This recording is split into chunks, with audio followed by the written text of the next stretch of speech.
Gina Cervetti, Bloomberg Radio.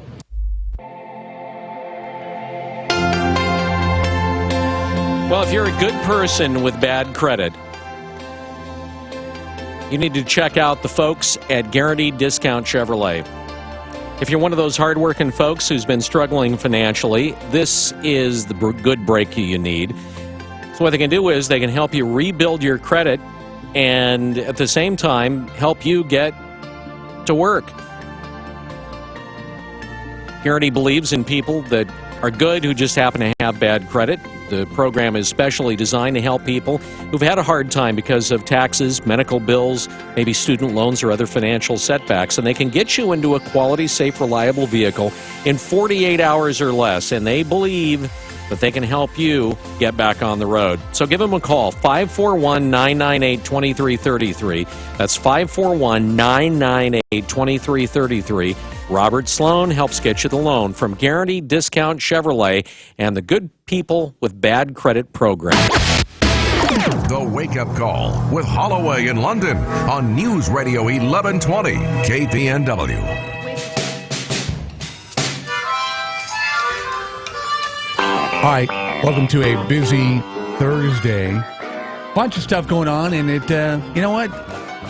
Might be a little bit wet after 4 o'clock, but don't let that stop. I mean, if you have just moved here, we're just going to say that you're an Oregonian and just assume the position.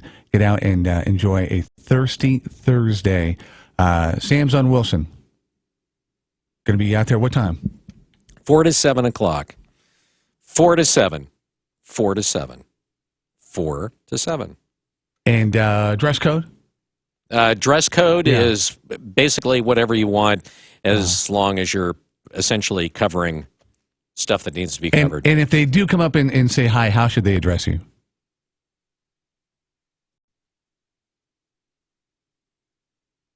I would say in an informal way. Sir Bill?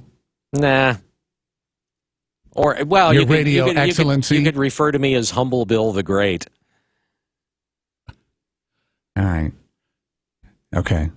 And then, so that is going to be in the latter part of the day, and then kind of the mid part, you'll be hanging out with some people breaking ice cream, which I can't think of a better way to kind of get everybody together in like a big group hug than Umpqua ice cream. I've got to say, I've never gone to any place called a paint pot before.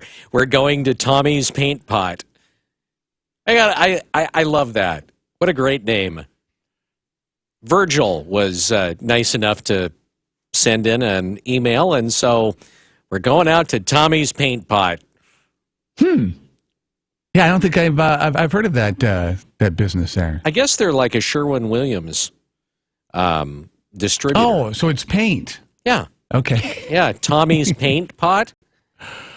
Well, what did you think it was? It could be I figured it was paint, but I thought it could be maybe like a hybrid business. You could have paint, and then you could have...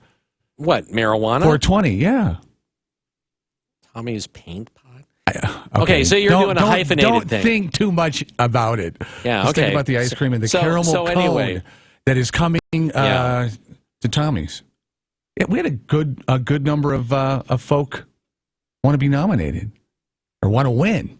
Yeah. Quite a number of them. And so we're going to do this again next month. And you can send your name, your business, nominate your business, and just make sure that on your subject line you put the words ice cream or Umpqua ice cream or something like that.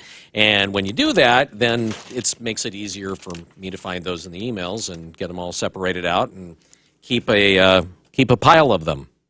So... Anyway, it's 1120kpnw at gmail.com. That's 1120kpnw at gmail.com. And we would absolutely love to hear from you.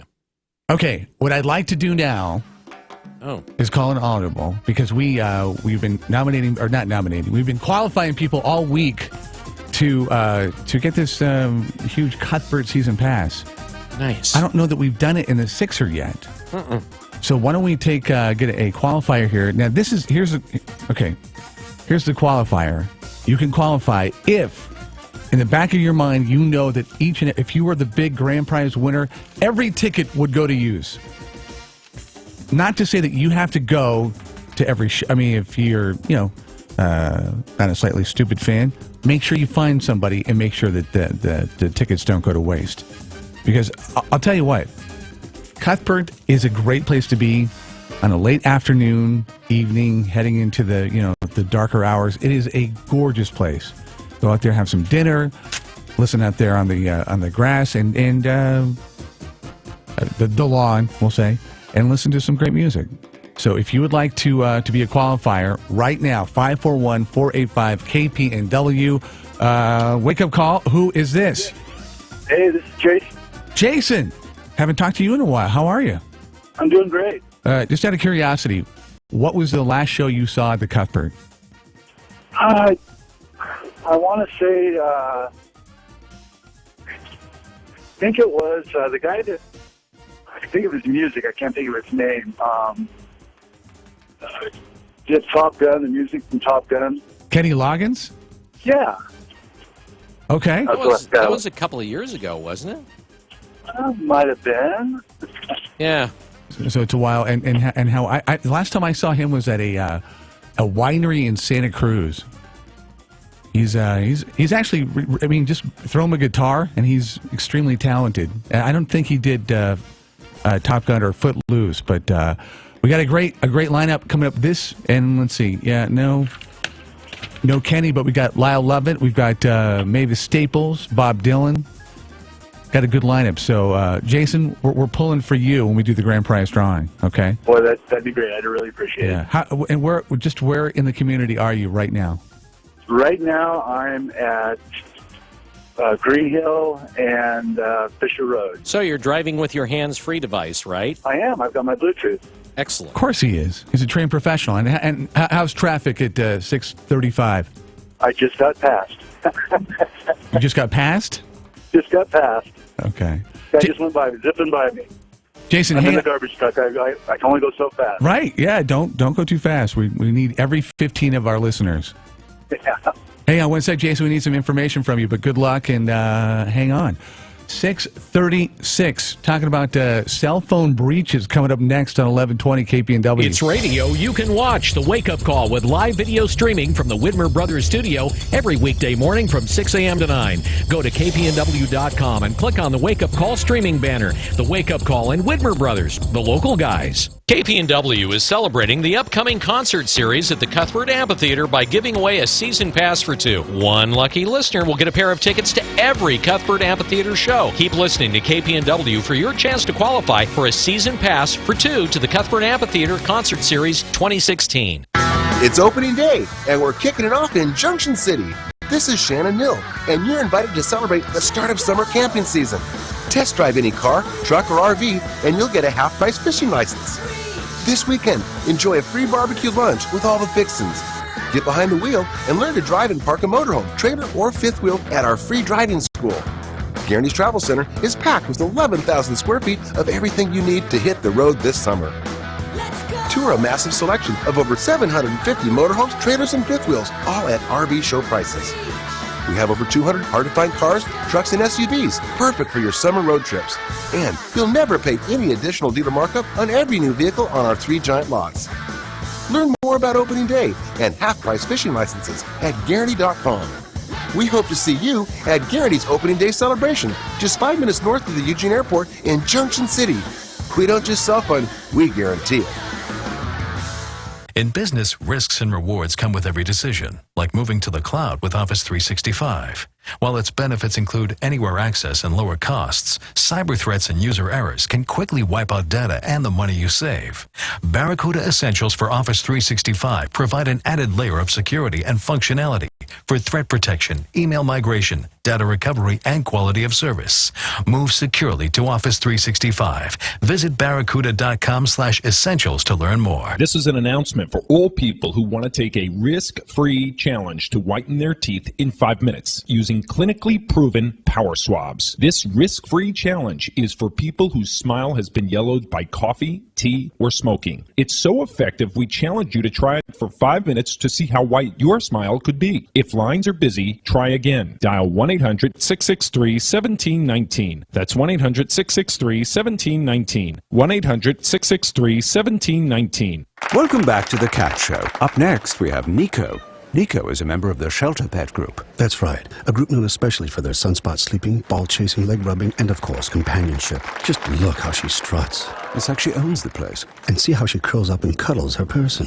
The pitch on her purring is simply perfect. Nice one. Fantastic cat. But really the best way to know an amazing shelter pet like Nico is to meet one. Visit theshelterpetproject.org today. Adopt. Brought to you by Maddie's Fund, the Humane Society of the United States, and the Ad Council. KPNW weather brought to you by Ramjack West. Do you have foundation problems? Ramjack can fix that. Get your free quote at ramjackwest.com. Good morning to you and yours. If you're headed out in the next few minutes or you're already out and about, we have mostly clear skies out there right now. Temps are in the upper 40s to low 50s with light winds out of the southwest at 5 to 10. And we do have a light haze out there, but that's not fog. That's smoke from a controlled fire down by Roseburg. That's that same smoky smell you had last night carrying through this morning, but most of that should dissipate over the next few hours. Now, as we move through the day, we're going to see the weather pattern dramatically change. As we started out clear now, by lunchtime, partly cloudy skies, and by the afternoon, an approaching storm system will start to move in, giving us mostly cloudy skies after 4 p.m. Highs look to be in the mid to low 70s out there, with winds staying southwest at 5 to 10. But anytime after 4 p.m., an 80% chance of showers all the way up and down Interstate 5, as well as a few isolated thunderstorms. None of them look severe at this point, but we could be looking at some good rain. Now, this is the first of two storm systems. One will move in tonight into tomorrow with lingering showers. The next one moves in Saturday afternoon into your Sunday, bringing us a fairly wet weekend with mostly cloudy skies, and highs, well, they'll be back in the low 50s for the whole weekend. I'm Chief Meteorologist Chris Nation in the NBC 16 Weather Center, hoping you have a fantastic day. The Wake Up Call. Get in, hang out, and hold on. Thanks for joining us. Here's what's going on. They will find themselves in the same situation. The grease is public safety is first. You do this every 10 years? You got 10 years to get this together? It's News Radio 1120, KPNW. Good morning. 6:40 on the Wake Up Call. Hopefully you had a chance to catch the spectacular sunrise. A big thanks to one of the 15, Don, for firing off the photograph this morning, as is traditional on the Wake Up Call. All right, let's change the subject. So, you know, a lot of people, and one of the big discussions, and I think this is almost now turned into a cultural discussion about, you know, privacy, how much you're being watched by your own government, and what kind of protections you actually have. One of the latest of the many controversies deals with an electronic device that actually tricks cell phones, your cell phone potentially, into revealing your location. And it's becoming a key weapon for law enforcement to battle drug traffickers, terror suspects, other criminals, but there's quite a legal dispute brewing about it, and it's the way that police actually come to be able to use it. To talk about that this morning, he is a leading attorney. He's also a former law enforcement officer. Mike Pugliese joins us on the Wake Up Call this morning. Mike, thanks for being with us. Good morning. Thank you. Okay, so I think most folks hearing that would say, okay, well, probably what they have to do is they have to go to court and convince a judge that, you know, Bob Smith, they think is an evil guy, and so they need to be able to track his whereabouts. But in all actuality, they don't have to be that specific, right? No, they don't have to go to court at all. Actually, it has become an unconstitutional all-you-can-eat buffet for data collection for law enforcement. This particular device was originally used and manufactured for the military and for use by the CIA. And it trickled down to law enforcement. So it has become a convenient way to circumvent exactly what you described, the normal protocol of going to a court, getting a Fourth Amendment court order to seize or to do a search of, in this particular case, cell phones. And it's become an easy way to circumvent that procedure and go and collect the data and then use the data as you see fit from a law enforcement perspective. It had altruistic intentions, and that was to combat terrorism, drug cartels, and the more serious, heinous crimes. Unfortunately, because it has become such an easy tool to use and access, it has been used for petty crimes, and now it can be used for anything. It can be used to collect data at a protest, at a political rally, at a religious function. And not only will it gather the suspect that has targeted its information, but it will also gather the innocent bystander, you and me, who just happens to be standing next to him or in the general area where this particular device is in use. Okay, so the device itself actually is like a cell site simulator. That's right. Cell sites track all the different phones that are in their particular area. This thing simulates a cell site. So my understanding is that when law enforcement has a particular suspect, they take one of these simulating devices and don't they just like typically, I guess, put it where that person resides and from that point forward are able to track him somehow? That's right. There's different ways they can do it. One, exactly like you say, they can go to the general area where he hangs out and operate the device, and it'll collect the information. They may not even know that he actually is using a specific cell phone, and what it'll do is collect all the cell phones where this individual is hanging out, which means innocent bystanders, and then I guess through a seek and find, figure out which cell phone he is actually using due to the information that they receive. And then they can target him further and use that information and actually go and actually do the right thing and get a search and seizure warrant. Problem is, it's also collecting the innocent people, the innocent citizens' information too, and that's what's scary. Two, they can have a specific cell phone number, and with that specific cell phone number, they can trick that cell phone into sending it the information, thinking that it's sending it to a legitimate cell tower, but in fact it's sending it to one of these portable devices and use that information. And there's no limitation to what it can be used for, no limitation to how much information can ultimately be gathered from its use. Okay, so we're talking about it just tracking your location. What I'm hearing you say is that it's collecting other data from your phone. Is this thing able to, like, for instance, monitor your text messages, your phone calls? Is it able to look at your contact list? I mean, what kind of information is this thing capable of actually extracting from somebody walking by with a cell phone? The information that we know now, which basically has only been brought forth by the efforts of the ACLU and saying, hey, we call foul on this, is that it does not collect communications. However, the information, the identifiers, the identifying information can be used, which they would not have had. Law enforcement would not have had this information. They can use that information now and go and get a search warrant to do a more detailed search and collect the communications. The problem we have with this particular device is it's clouded in secrecy. It was originally, like I said earlier, was intended for the military and for the CIA to combat terrorism.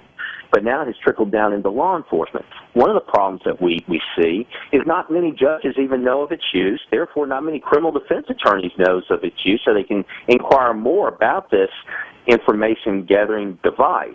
One of the things is the private company has required the FBI and the other law enforcement agencies that are using it to sign a non-disclosure agreement. Basically, it means you will not disclose any information about how this machine operates, what it can ultimately do, the contents in the machine, nothing about it.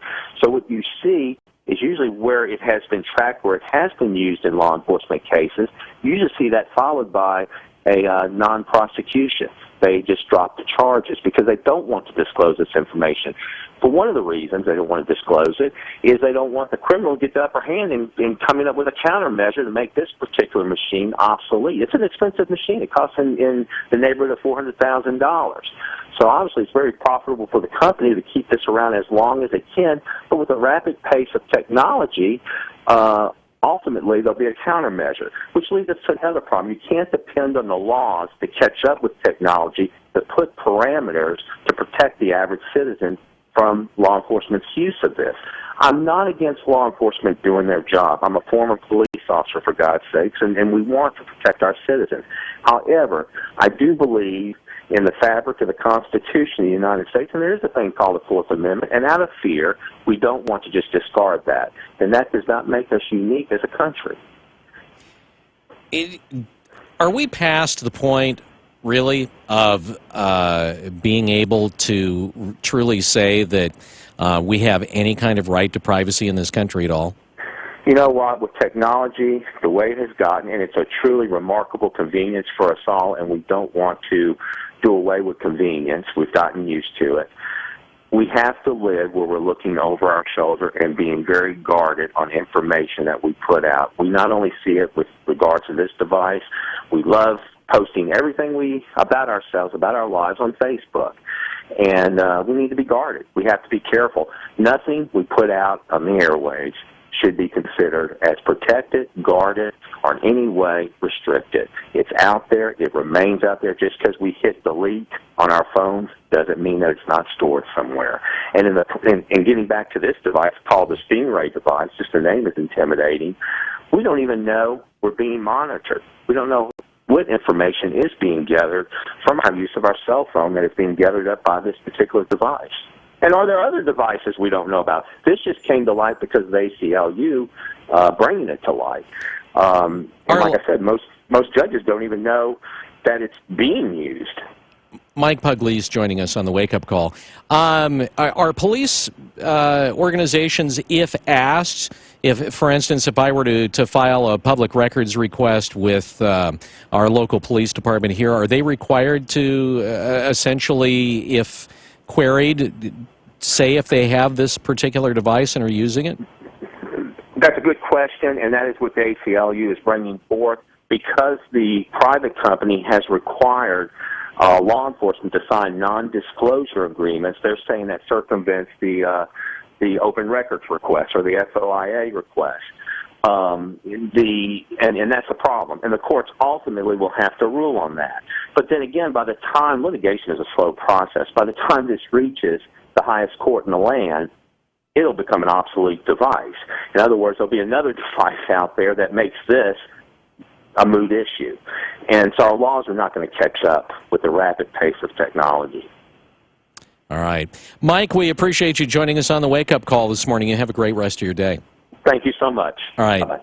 Mike Pugley is joining us on the Wake Up Call, News Radio 1120 KPNW.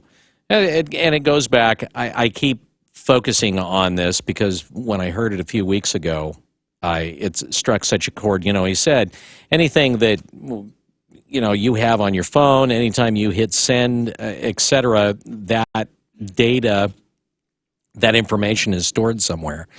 And it was the conversation that we had with an attorney where he was saying that, you can delete, for instance, your messages from Facebook Instant Messenger or just the messaging portion of Facebook where you do private messages. You can delete that, but all of that information is still held on a server by Facebook, and that all it takes is for another attorney to subpoena that information, and Facebook will provide it. Even though you've deleted it, you may think it's gone, it's kept forever. All of those messages are kept forever and easy to access. All it is essentially a subpoena for information. And Facebook just will turn it over. That's simple. It's 6:52, Snooze Radio, 1120 KPNW. It's spring, and you're excited for that next great shooting trip. Your first stop should be Tannerite Sports Outlet in Eugene. You know Tannerite Sports Outlet's your local source for Tannerite binary rifle targets, but there's so much more. Tannerite's got reloading supplies, tactical gear, magazines, and accessories. And if ammo supply is a worry, don't, because Tannerite has bulk quantities of the most popular calibers that'll keep you shooting affordably. No question, Tannerite's the home for exploding targets. But from tactical gear to ammo, it's the Tannerite Sports Outlet just off I-5 across from LCC. Building or remodeling? Get qualified and reliable contractors, suppliers, and subcontractors through the Home Builders Association of Lane County. Visit hbalanecounty.org or call the Home Builders Association and get help from the experts. Listen to In the Garden with Mike Darcy this Saturday, 9 to noon, for gardening tips that'll help make your garden bloom. Listen to the experts or call in with your own questions. Sponsored by Plant Fashions Plus, superior plants grown by gardeners for gardeners, on Jasper Road in Springfield. You are a business owner. I am a business owner. You want to grow. That's true. I do want to grow my business. But you need help. Especially with how I'm going to grow my business. So you call U.S. Bank. Good idea. They'll know how. Our custom solutions give you what you need to expand. That's just what I need to expand. Add a production line. Wow. Can you believe that production line? Give you operating capital. Can't operate without operating capital. And help your business grow even more. I think I'm going to need a bigger office. With a business banker there by your side every step of the way. Maybe I should start another business. Visit your local U.S. Bank branch or usbank.com/quickloan today. U.S. Bank, the power of possible. Equal housing lender. Credit products offered by U.S. Bank National Association and are subject to normal credit approval and program guidelines. See your banker for details. Deposit products offered by U.S. Bank National Association, member FDIC. I'm Gary Conley with today's Money Minute.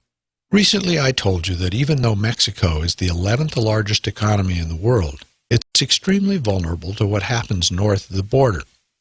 That's because exports are a third of their economy, 80% of which are sold in America. This means trade with us is about a quarter of their total GDP. By contrast, imports from Mexico are only about 0.2% of our $18 trillion plus economy. And that's further mitigated by the fact that a good part of our exports, which are only 13% of GDP, go to Mexico. For example, Mexico is a major exporter of automobiles to the United States, though they're not sold under Mexican brands because they're manufactured for others. However, unlike various imports from Japan or China, 40% of the parts in these cars are purchased from U.S. manufacturers. So we're making a major contribution to Mexican exports in a very different way than if we were just buying stuff from them. Here's the nugget.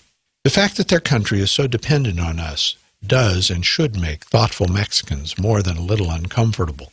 By greatly reshaping and strengthening their economy, access to the American market provided by NAFTA has had a much greater impact on Mexico than it has on the U.S., while tying them extremely tightly to us.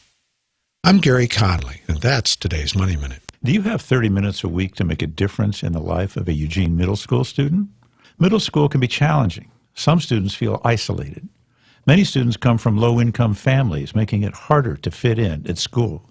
You can make a difference. Be a part of the Eugene Middle School Lunchtime Mentor Program this school year.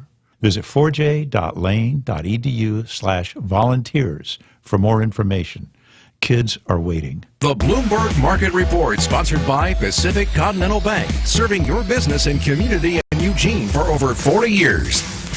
This is a Bloomberg Market Minute. Stocks are little changed in early trading as investors assess the latest round of earnings.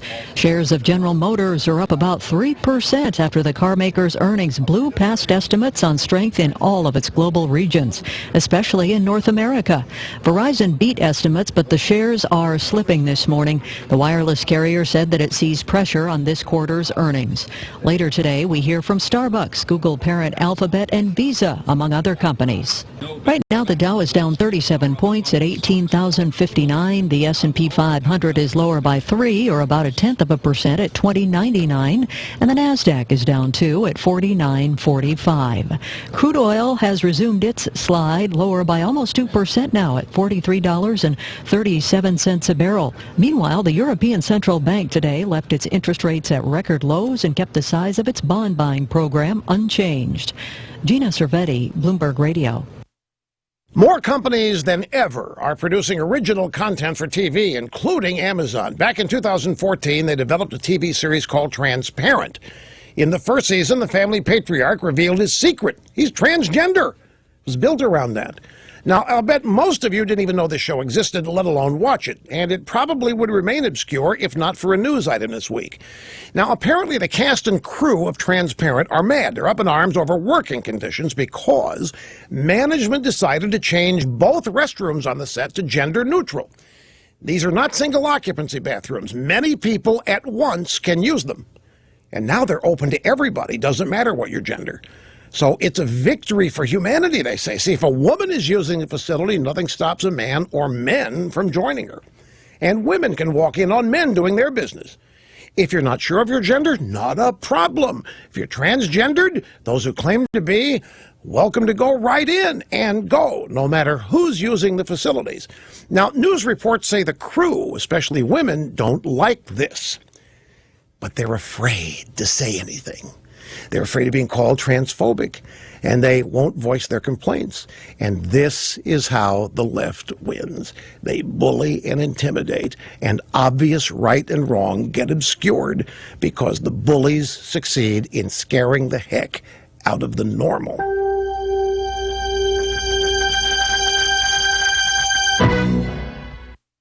I have a question for you. Who is the fastest growing tractor brand in America?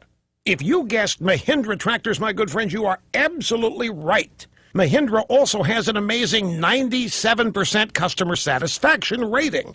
No wonder they are the world's #1 selling tractor. That's why I feel comfortable recommending Mahindra tractors to you. I am confident that you will join the 97% of satisfied Mahindra owners. Now, don't forget, Mahindra still offers 0 interest for 84 months and a rock-solid 5-year powertrain warranty. I mean, what's not to love? If you want to work smarter, not harder, on the land that you love, learn more at MahindraUSA.com. Take advantage of rock-bottom prices and test drive a Mahindra today at All Seasons Equipment in Eugene or visit allseasonsequipment.com. We report, you decide. This is News Radio 1120 KPNW, Eugene, Springfield, USA. Fox News Radio. I'm Dave Anthony. President Obama's getting ready to leave Saudi Arabia after talks with our Gulf allies. We remain united in our fight to destroy ISIL, or Daesh, which is a threat to all of us. He also addressed concerns about Iran as a destabilizing force in the region. Fox News has learned Iran this week launched a new long-range rocket, but it did not reach outer space. The Pentagon's concerned a rocket like that could be used for a missile targeting the West. Volkswagen's due in court later this morning in San Francisco on deadline today to come up with a compensation plan for more than 500,000 people in the U.S. who drive diesel cars rigged to cheat emissions tests. Donald Trump says that transgendered people should be able to use whichever bathroom they choose, weighing into a national debate. He'll rally later in Pennsylvania, one of 5 states holding primaries next Tuesday. Trump leads in the polls in all 5. This as his rivals gather with Republican Party officials. A contested convention now their only chance. Fox's Rachel Sutherland live in Washington. Dave, Ted Cruz and John Kasich went through the Republican National Committee's pre-convention spring meeting in Florida to woo members. But they took time out to take shots at each other. Cruz said Kasich is hurting his chances to take out Trump. John Kasich is an honorable and decent man whose only role in this election is as a spoiler. Kasich fired back. I'm not interested in his opinion about how I should run my campaign. The pre-convention meeting, the last time major party leaders will get together before the GOP convention in Cleveland. Dave. Rachel, a murder charge has been filed in Georgia against Steve Murray, who led police to a body believed to be a missing Florida priest. Murray is described as a career criminal. The Reverend Rene Robert had dedicated his life to working with prisoners. A mother is in grief in Indianapolis after her 2-year-old son found a gun in her purse on the kitchen counter last night and accidentally shot himself. The little boy was rushed to a hospital but died. Neighbors are stunned. I just don't know what to say. It's shocking. The mother's not been charged. Fox News Radio, fair and balanced.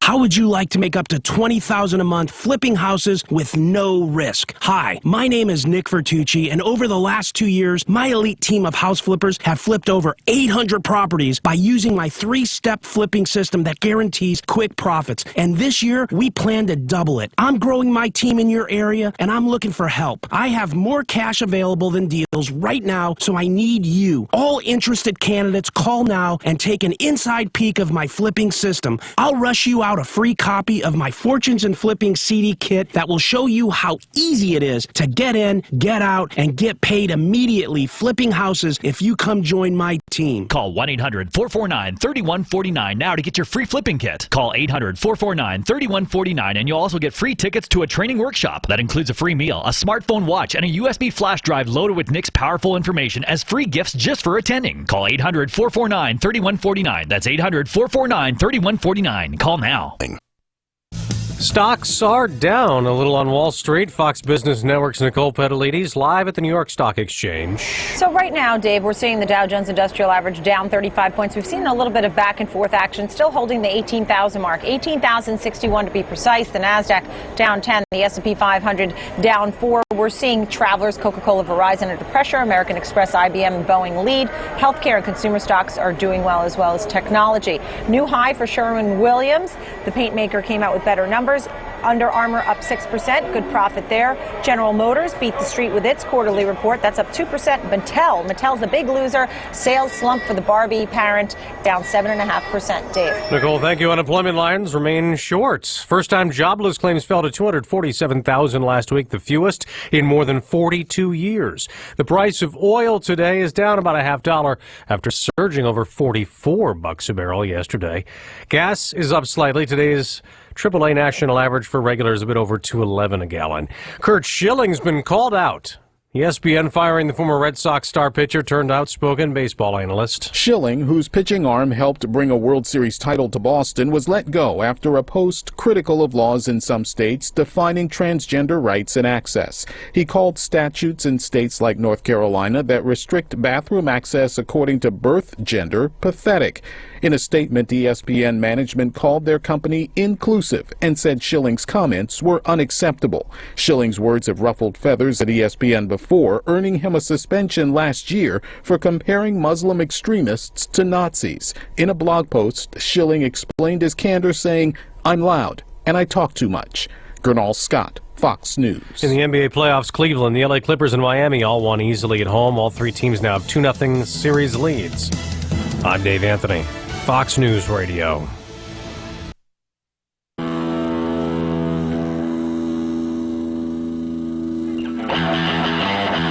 Hey, it's KPNW 7:05 wake-up call. Little bit of a haze out there from the Roseburg fire. Other than that, partly cloudy with a little bit of the sunshine breaking through. 72 for the high. Enjoy it while you can because 4 p.m. on and an 80% chance of showers. Rain continuing overnight and into the weekend. Currently 50 at 11:20 KPNW. What is going on with Good Morning America? Michael Strahan, who I didn't realize was turned into such a TV talent. He's in demand. He's actually headed over to Good Morning America in September. Going to be staying on, I guess, with, hard to tell. Now, Kelly Ripa is apparently missing in action. So there's drama. Producers saying that it was a previously scheduled vacation, but people people in the know and that are following this whole story not believing it, not buying it for a second. So they say that the show is going to continue with a new co-host, but Michael Strahan, he's used the show for his launching pad. He'll be moving on to Good Morning America. My sister is a huge Michael Strahan, thinks he's amazing. I've never seen his work, so we'll just hope for the best for Kelly, and hopefully she shows up somewhere safe.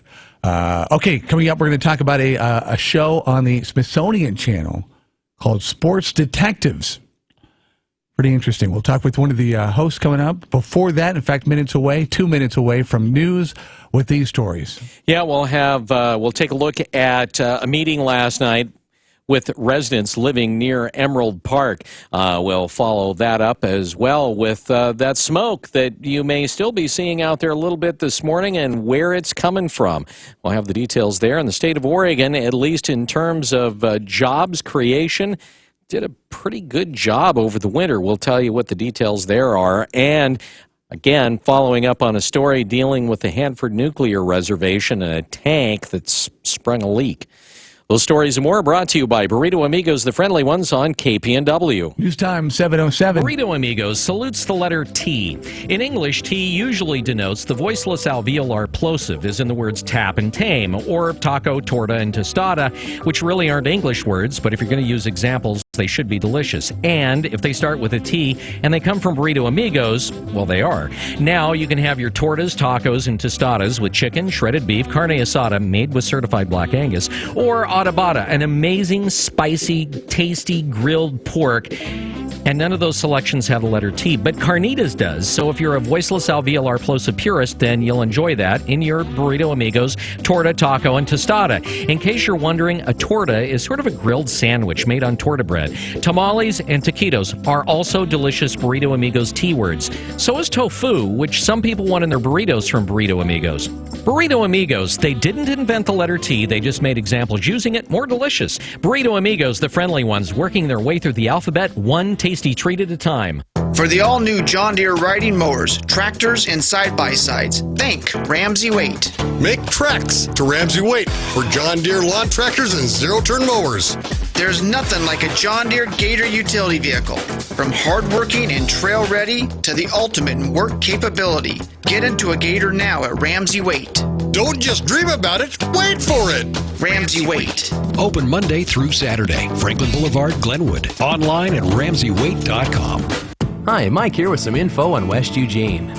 Did you know there are over 400 businesses on West 6th, 7th, and 11th? Yeah, 400. And lots of them are there to help you care for your furry friends. Whether your pet needs a bath, a trim, a treat, or a toy, or even that necessary operation, you'll find the right place for all your pet's needs on West 6th, 7th, and 11th in Eugene. Hear that? That's my buddy. He's saying it's time for a new toy. Go West, pet lovers. Go West. Today's top stories. In depth. This is the Wake Up Call on News Radio 1120 KPNW.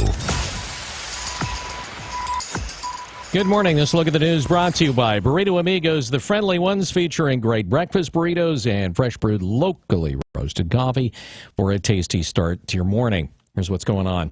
Neighbors of the Emerald Park met with Lane County Commissioner for North Eugene Pat Farr, Sheriff Byron Trapp, and DA Patty Perlow in the aftermath of a murder-suicide that left skateboarder John Mills and shooter Orlando Centino dead and a third individual injured. The shooting event itself has a lot of tragedy from a number of angles. The shooter was a combat veteran with a lot of issues that needed to be resolved, and he was unable to effectively address the frustrations that the park use was providing him. The younger people at the skate park were not appropriate in their response to the shooter, and in fact engaged in some very abrasive racial slurs. According to Sheriff Trapp, the meeting gave neighbors a chance to let officials know their frustrations with activities at the park, which continue even after those deaths. The skate park user group that seems to be the majority of the problems there from the user side of the park have continued their efforts to intimidate the household of the shooter, and have continued to have some ongoing conflicts with other park users and parents of very minor children, and so those conflicts don't seem to be self-resolving. Commissioner Pat Farr, who attended the meeting, says it's a shame that the neighbors and park users feel unsafe because the park is such a large, well-kept, and physically nice facility. And it really is a place where you want to take your family on a Saturday afternoon or a Sunday morning and spend the entire day there. The goal is to make sure that people feel that they can do that. To that end, for the time at least, Lane County law enforcement is taking a different approach. The district attorney, Patty Perlow, has agreed to give some special focus on review of cases forwarded to the district attorney's office for prosecution that are related to activities at Emerald Park. And we, the sheriff's office, are putting extra attention on responsiveness to the complaints of the park. And these are both levels of service that the district attorney's office and the sheriff's office, by our staffing levels for some time, have not typically responded to. Sheriff Trapp says this is not a sustainable long-term strategy, though. We are able to, when we have a community issue, for periods of time, focus efforts and resources to attempt to cause some change to occur, and that's what we're trying to do here. Trapp says even with ongoing funding and staffing issues when these kind of events occur, it's critical that law enforcement try to address the critical needs and not dwell on the perceived lack of resources. An Elmira man has been charged with raping and kidnapping a woman. Glenn Davis is accused of holding that woman against her will and then strangling and sexually assaulting her. He was also charged for being in possession or control of body armor. That's unlawful because he's also a convicted felon. Davis is being held at the Lane County Jail. Well, smoke blowing in from Cottage Grove, Cresswell, Eugene, Springfield, and other localities last night wasn't because of a forest fire. It was from a slash burn. The burn was on Roseburg Forest Products lands southwest of the Alma Work Camp in unincorporated Lane County. The winds out of the southwest blew the smoke into the area. There's still a little bit of that haze this morning. Speaking of haze and Lane County's air quality made it to 21st on the American Lung Association's annual worst in the nation list. The reason? A single community in Lane County that makes up roughly 1% of its population, according to Joe Niehaus at Lane Regional Air Protection Agency. The only part of Lane County that does not meet federal attainment levels is the city of Oak Ridge, which has about 1% of the population of Lane County. And they have air quality issues during the wintertime. And we've been working with the city and the community to help bring down those levels. According to Niehaus, the community depends on wood-burning stoves during the winter months, and the unique shape of the area lends itself to having bad air. They're situated in a topographic area where it's very much like a bowl, and during the winter, inversions happen frequently where there is little to no ventilation.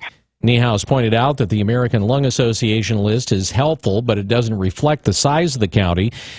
Niehaus says in the east, where counties are smaller, most only have a single airshed, and the report is more representative of those areas. But when you get to West Coast counties, particularly in Oregon, that have multiple airsheds because of terrain, Niehaus claims the reports show, at least in her opinion, a rather unfair bias.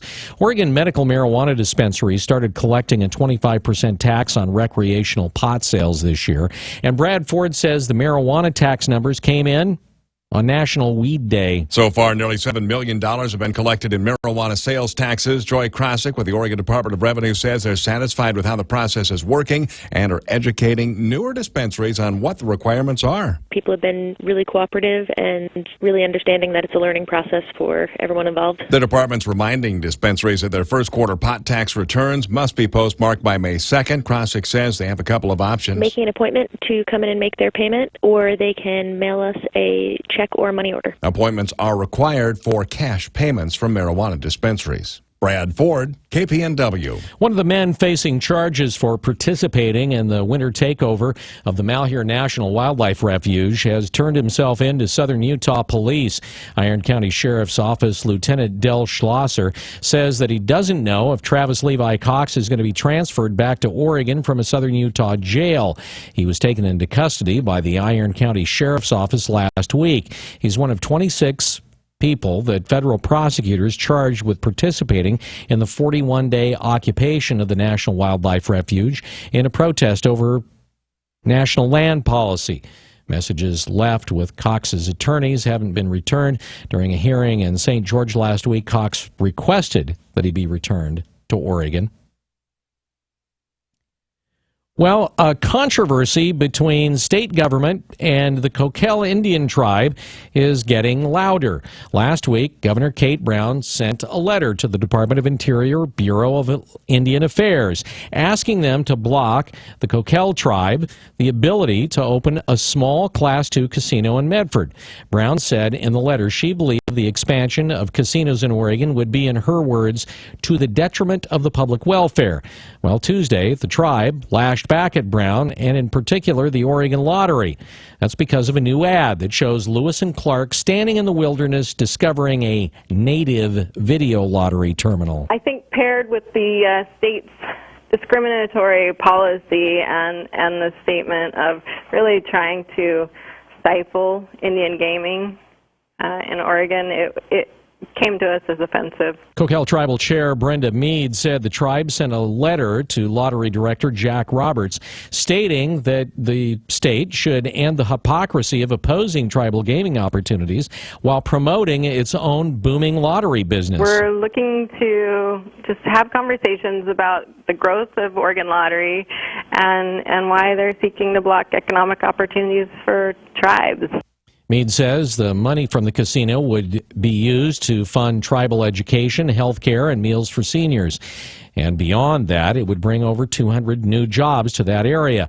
While the governor says the state should, as a matter of policy, resist building additional casinos, less than a year and a half ago, the lottery changed its commission structure in hopes that more businesses would add video poker machines to boost lottery revenue. In other words, to increase gambling, just as long as the state is getting the proceeds from people spending and losing their money. Businesses are growing jobs in Oregon. Brad Ford says that during the winter, the state's economy created the most jobs ever. During the winter, businesses had 41,300 job vacancies. Employment Department economic analyst Gail Krebenauer says businesses are having a tough time finding qualified candidates. More and more businesses face greater difficulty hiring for their vacancies. For people who are out of work, this is a good thing. Job growth is good, and that there are a lot of opportunities out there. Healthcare and social assistance had the most openings at more than 9,000. That was followed by leisure and hospitality, and then retail. I'm Brad Ford, KPNW. Well, authorities say a toddler has been taken to a hospital after falling out of a third-story window at a home in Happy Valley last night. The Clackamas County Sheriff's Office says that emergency personnel responded to a report of a 2-year-old who tumbled out of a window. The child fell out of a third-story window onto a second-story deck. The toddler was taken by ambulance to OHSU for treatment. Officials say the child's in stable condition.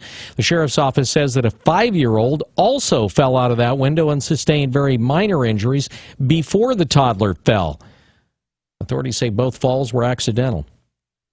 Energy Department officials are trying to find a solution for a tank of radioactive and chemical waste that's leaking at the Hanford Nuclear Reservation. Brad Ford says a Washington state representative wants a criminal investigation. The tank contains 20,000 gallons of a radioactive chemical mixture that's very dangerous. The inner lining of the tank, which is supposed to be dry, now has 8 inches of waste. Washington State Representative Jerry Pollitt says pressure in the tank could cause an explosion. It increases the danger for the workers who have to empty the tank. Pollitt says the Energy Department has been fighting the issue of draining tanks that have been leaking, and he wants attorneys general in Washington and Oregon to investigate. Hold the Energy Department accountable for the fact that this tank is leaked. It was predictable. A half inch of the waste has disappeared, and they're trying to determine whether it leaked into the ground. If it reaches groundwater, it could travel to the Columbia River.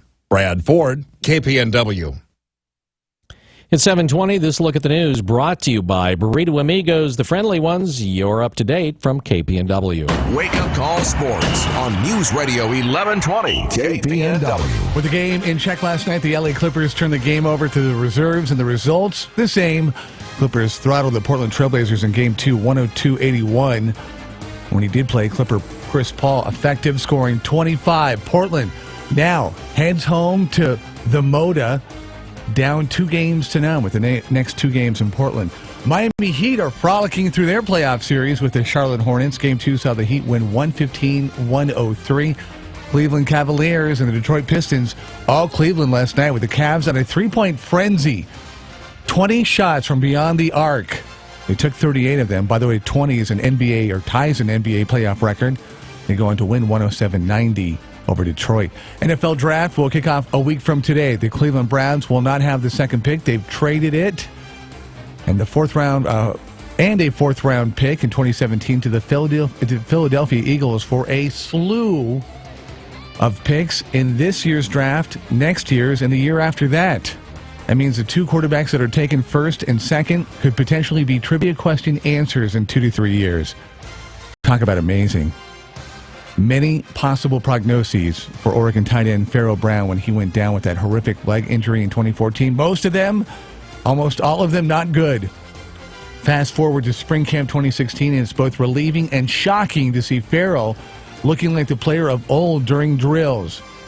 He's put in the work to come back to form, and hopefully we'll get to see it spring game. And finally, after one too many gaffes, ESPN, as you heard on the national news, fired Curt Schilling.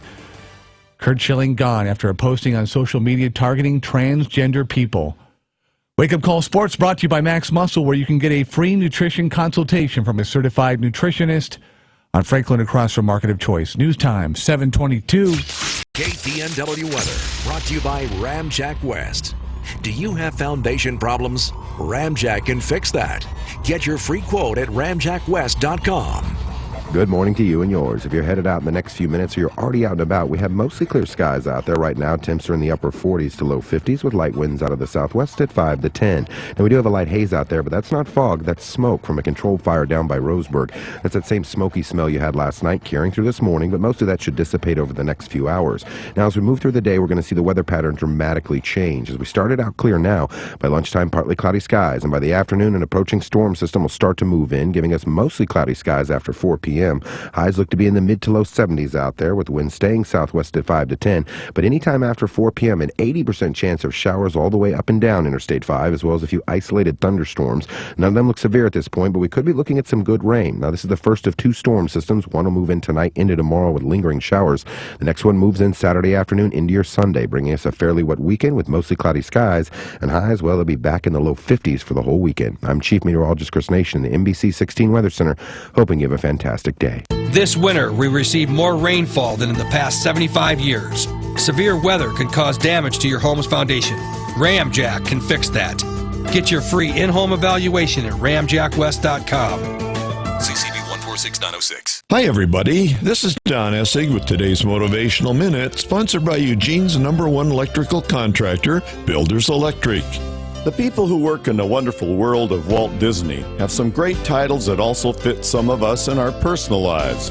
Adventureland and Fantasyland, just to name a couple. And Ellen Parr, obviously evaluating her own life, once said, "The cure for boredom is curiosity. There is no cure for curiosity." Are you a curious person? Well, how about being more curious about what you accomplish in your own life?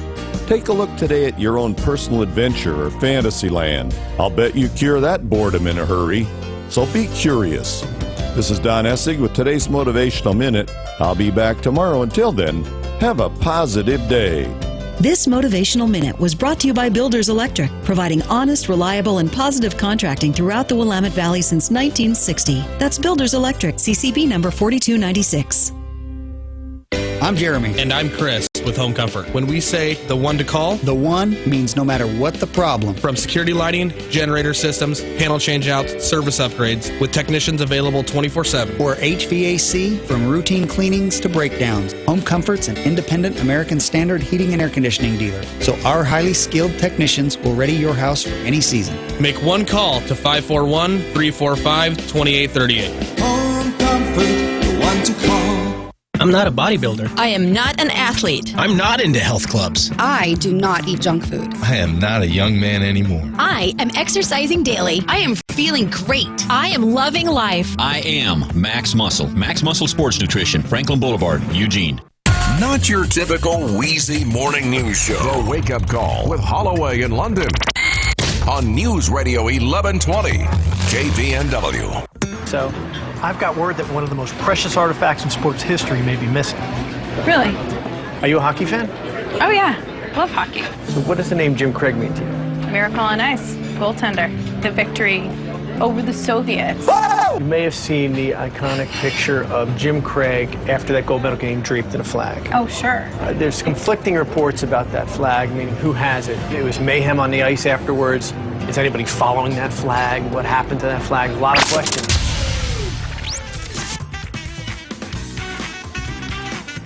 Biggest questions in sports getting attention from a private investigator, Kevin Barrows, and a sports reporter in Lauren Gardner. It's called Sports Detectives on the Smithsonian Channel. That's right. Kevin joining us, one half of the Dream Team, joining us now on the show. Great to have you, Kevin. Welcome in.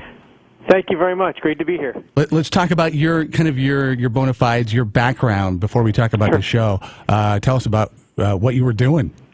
Sure. Well, I was in the FBI for several years. I was very fortunate, a little bit like the Forrest Gump of the FBI. I think I was credited with two of the largest cases in history. One was a stock fraud mob on Wall Street type case, and another was the largest identity theft case in history.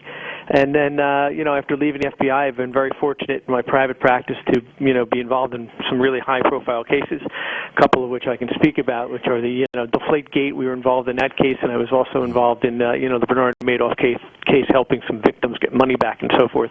We do a lot of big white-collar type investigations. Is your specialty then, things dealing with and around finance and accounting scams? Yeah, that's one of our, our specialties for sure. But, just in getting people to talk to you, investigations, getting out there and beating the bushes is really, I think, what we do best. And I would say you have to be a little bit of a sports fan. Huge. Yeah, I'm a huge sports fan, absolutely. I suspect that the water cooler chat probably involved something other than water, but talk about, the whole concept of the show and how you kind of got engaged in it. Sure.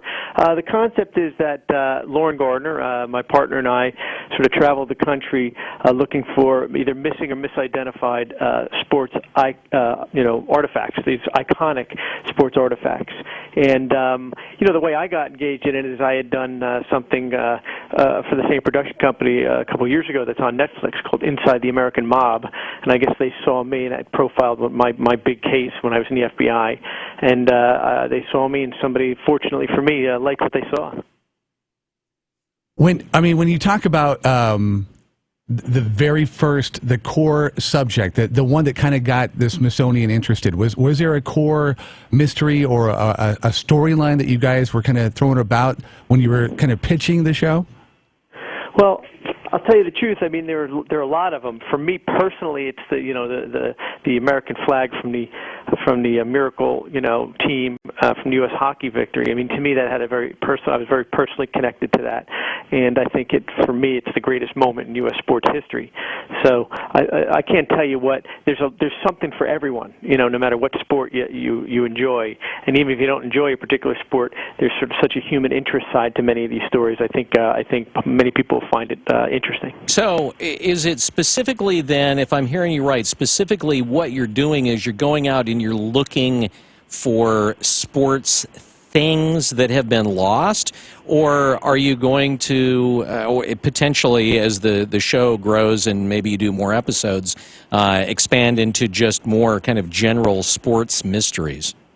Yeah, I think there's certainly that potential. These to this point, we have either been looking for missing sports artifacts or some that somebody claims to have an authentic artifact from a particular moment in sports history, and we're kind of trying to recreate it and determine whether or not that's true and whether they have the original. Other than the flag and we played the clip there, is there in your mind a particular holy grail of a sport item that you really want to just crack one particular one?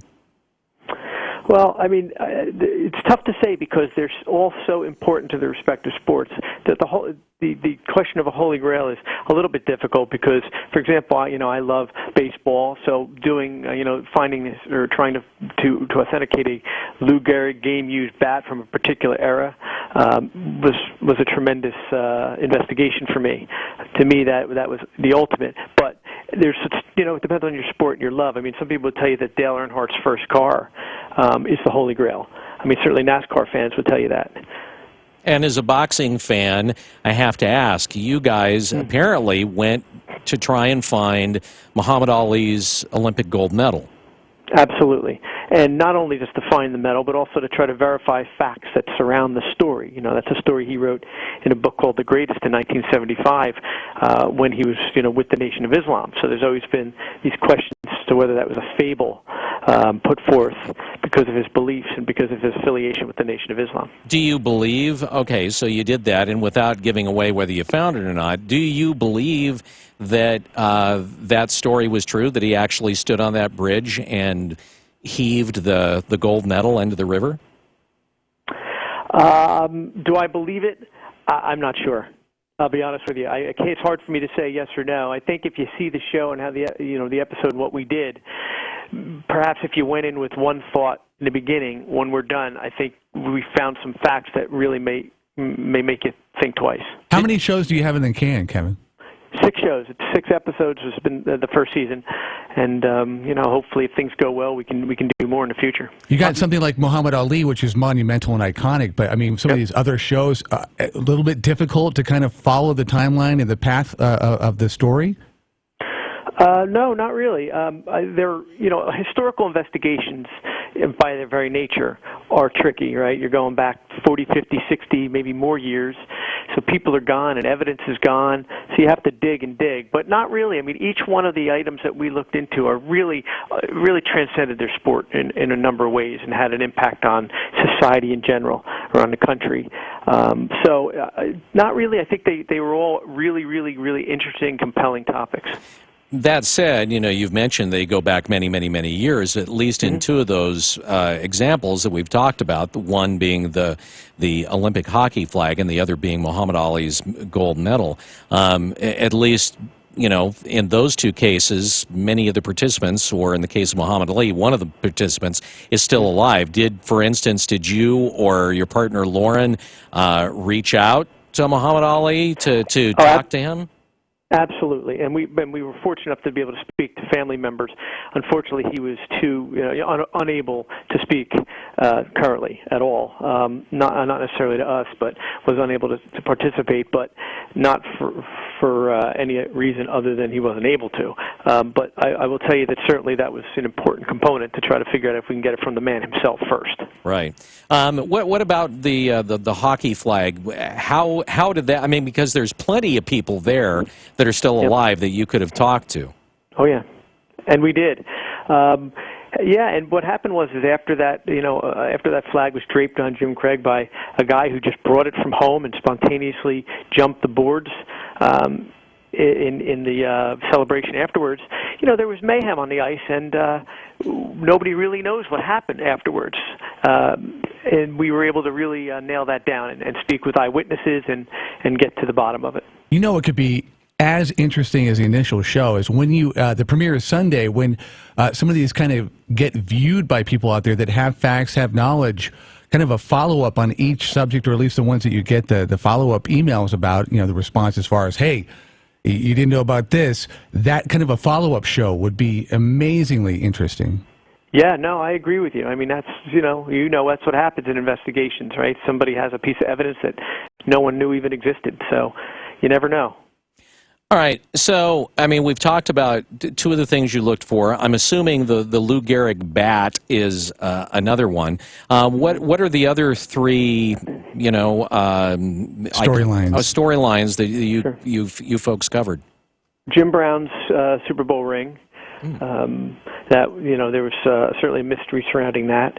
I think I mentioned the Dale Earnhardt, his first car. There's a couple of Kentucky Derby, won a trophy and won the Secretary Saddlecloth, which are again very interesting stories in a world I didn't have a lot of in-depth knowledge about, but I really learned to appreciate people's passion for racing. When you're out at sports bars or out in public, as soon as this show gets out there and people know that you're doing this, they're going to come out of the blue with storylines. So just make sure you have your notepad ready to go. Absolutely. So we've already talked about you've got 6 episodes in the can. The hope is to do more after these 6 air on the Smithsonian Channel, which, by the way, the first show airing 9 p.m. Pacific this coming Sunday on the Smithsonian Channel. What are some other storylines that you're looking at right now? I mean, one that comes to mind to me was Jake LaMotta's championship belt, where supposedly he tore it apart to sell it for the gold on the thing because he didn't think the belt as it was worth anything. I mean, is that going to be one of those things that you would look at? That's a great one, and absolutely. I mean, is that something that would be within the realm of possibility? Sure. I mean, that sounds like a great one. What are ones that come off the top of your head, though, that I'm sure that you've said, okay, we've done these 6. Now I'd kind of like to look for this. What would they be? Well, I'll tell you the truth. Not really. We haven't really we haven't really considered what's next. I mean, there's so many options and ways to go. And again, when we look at these things, because it's the Smithsonian Channel, you're really looking for things that are iconic, not just pieces of memorabilia, sort of that have importance over and above the particular sport or that game. So, but you mentioned one great one there, and there are so many more. I'm not sure we've necessarily figured out what the next group would be. Was the Smithsonian, were they a tough sell when you were pitching the show, or whoever went there and said, "Hey, got an idea for a show called Sports Detectives"? Were they leery, or did they jump at it? It wasn't my concept to begin with, but from what I understand, the Smithsonian really liked the concept from the beginning. What is it that, because, and it's unfortunate that Lauren couldn't be in on the phone call today, but what is it that you believe that Lauren adds to the show, and in particular what you're trying to achieve, at least in terms of either proving or disproving some of these stories?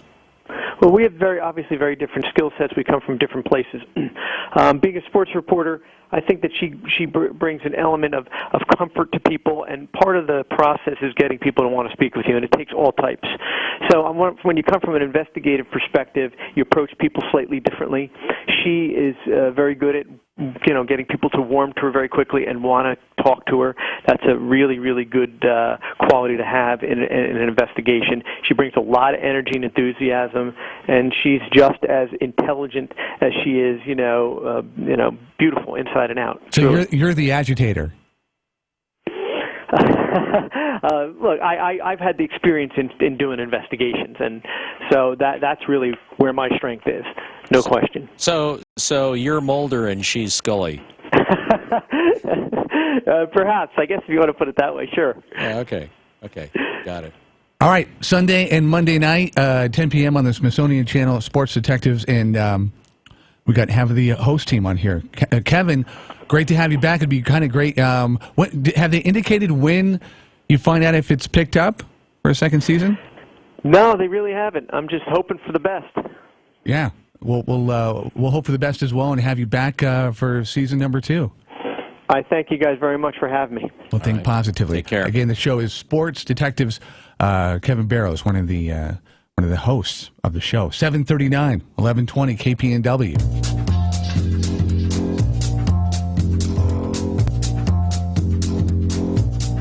All right, so we say this to you as you are potentially in bed, maybe hitting snooze. Maybe the alarm went off at 7:30. So that's 10 minutes of snooze time. Probably time to sit there and do a test play right now before you even get up. Kind of move around and maybe there's a crevice, a crater. Kind of move out, maybe the bottom side. Maybe if it hasn't been rotated, you just kind of do a little once-over. And if it doesn't pass your test, doesn't matter any kind of standard or national test, if it doesn't pass your comfort test, I'm thinking a visit to Sleep Train is in order, maybe even as soon as today. There's plenty of motivation. There's one near you. That's pretty significant. Number 2, the interest-free for 3 event is going on right now. We're talking about 3 years interest-free financing, which adds up. No money down on top-name brands like Tempur-Pedic, Beautyrest Black Hybrid. On approved credit with up to 36 equal monthly payments required. And with the money that you save, you throw it into some new jammies, maybe some sheets, a comforter, and you're styling and you are sleeping awesome as soon as tonight with that same-day delivery. So head on in. It's Sleep Train in Albany, Corvallis, Eugene, and Springfield, and tell them the Wake Up Call sent you. The Bloomberg Market Report, sponsored by Pacific Continental Bank, serving your business and community in Eugene for over 40 years.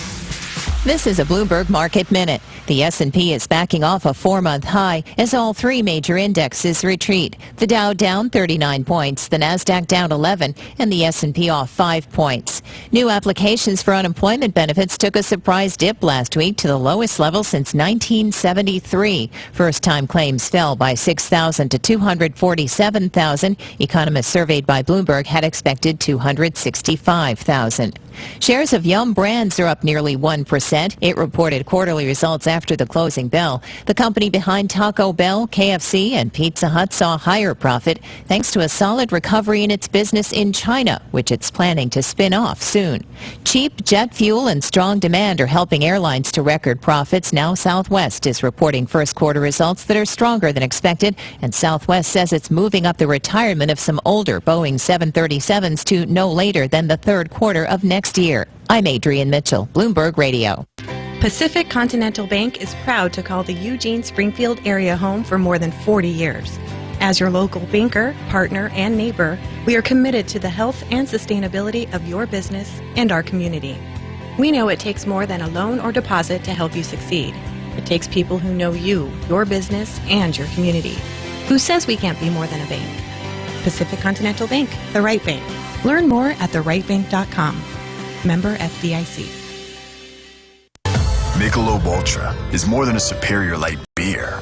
It's taken in all life has to offer, like catching a wave or biking a long trail. And when you're done, you reach for a cold Michelob Ultra. Fewer carbs, fewer calories, more to look forward to. Michelob Ultra. Long live the ultra life. Enjoy responsibly. Michelob Ultra Light Beer, 95 calories, 2.6 carbs, 0.6 grams protein, and 0 grams fat per 12-ounce serving. Anheuser-Busch, St. Louis, Missouri. It's opening day, and we're kicking it off in Junction City. This is Shannon Mill, and you're invited to celebrate the start of summer camping season. Test drive any car, truck, or RV, and you'll get a half-price fishing license. This weekend, enjoy a free barbecue lunch with all the fixins. Get behind the wheel and learn to drive and park a motorhome, trailer, or fifth wheel at our free driving school.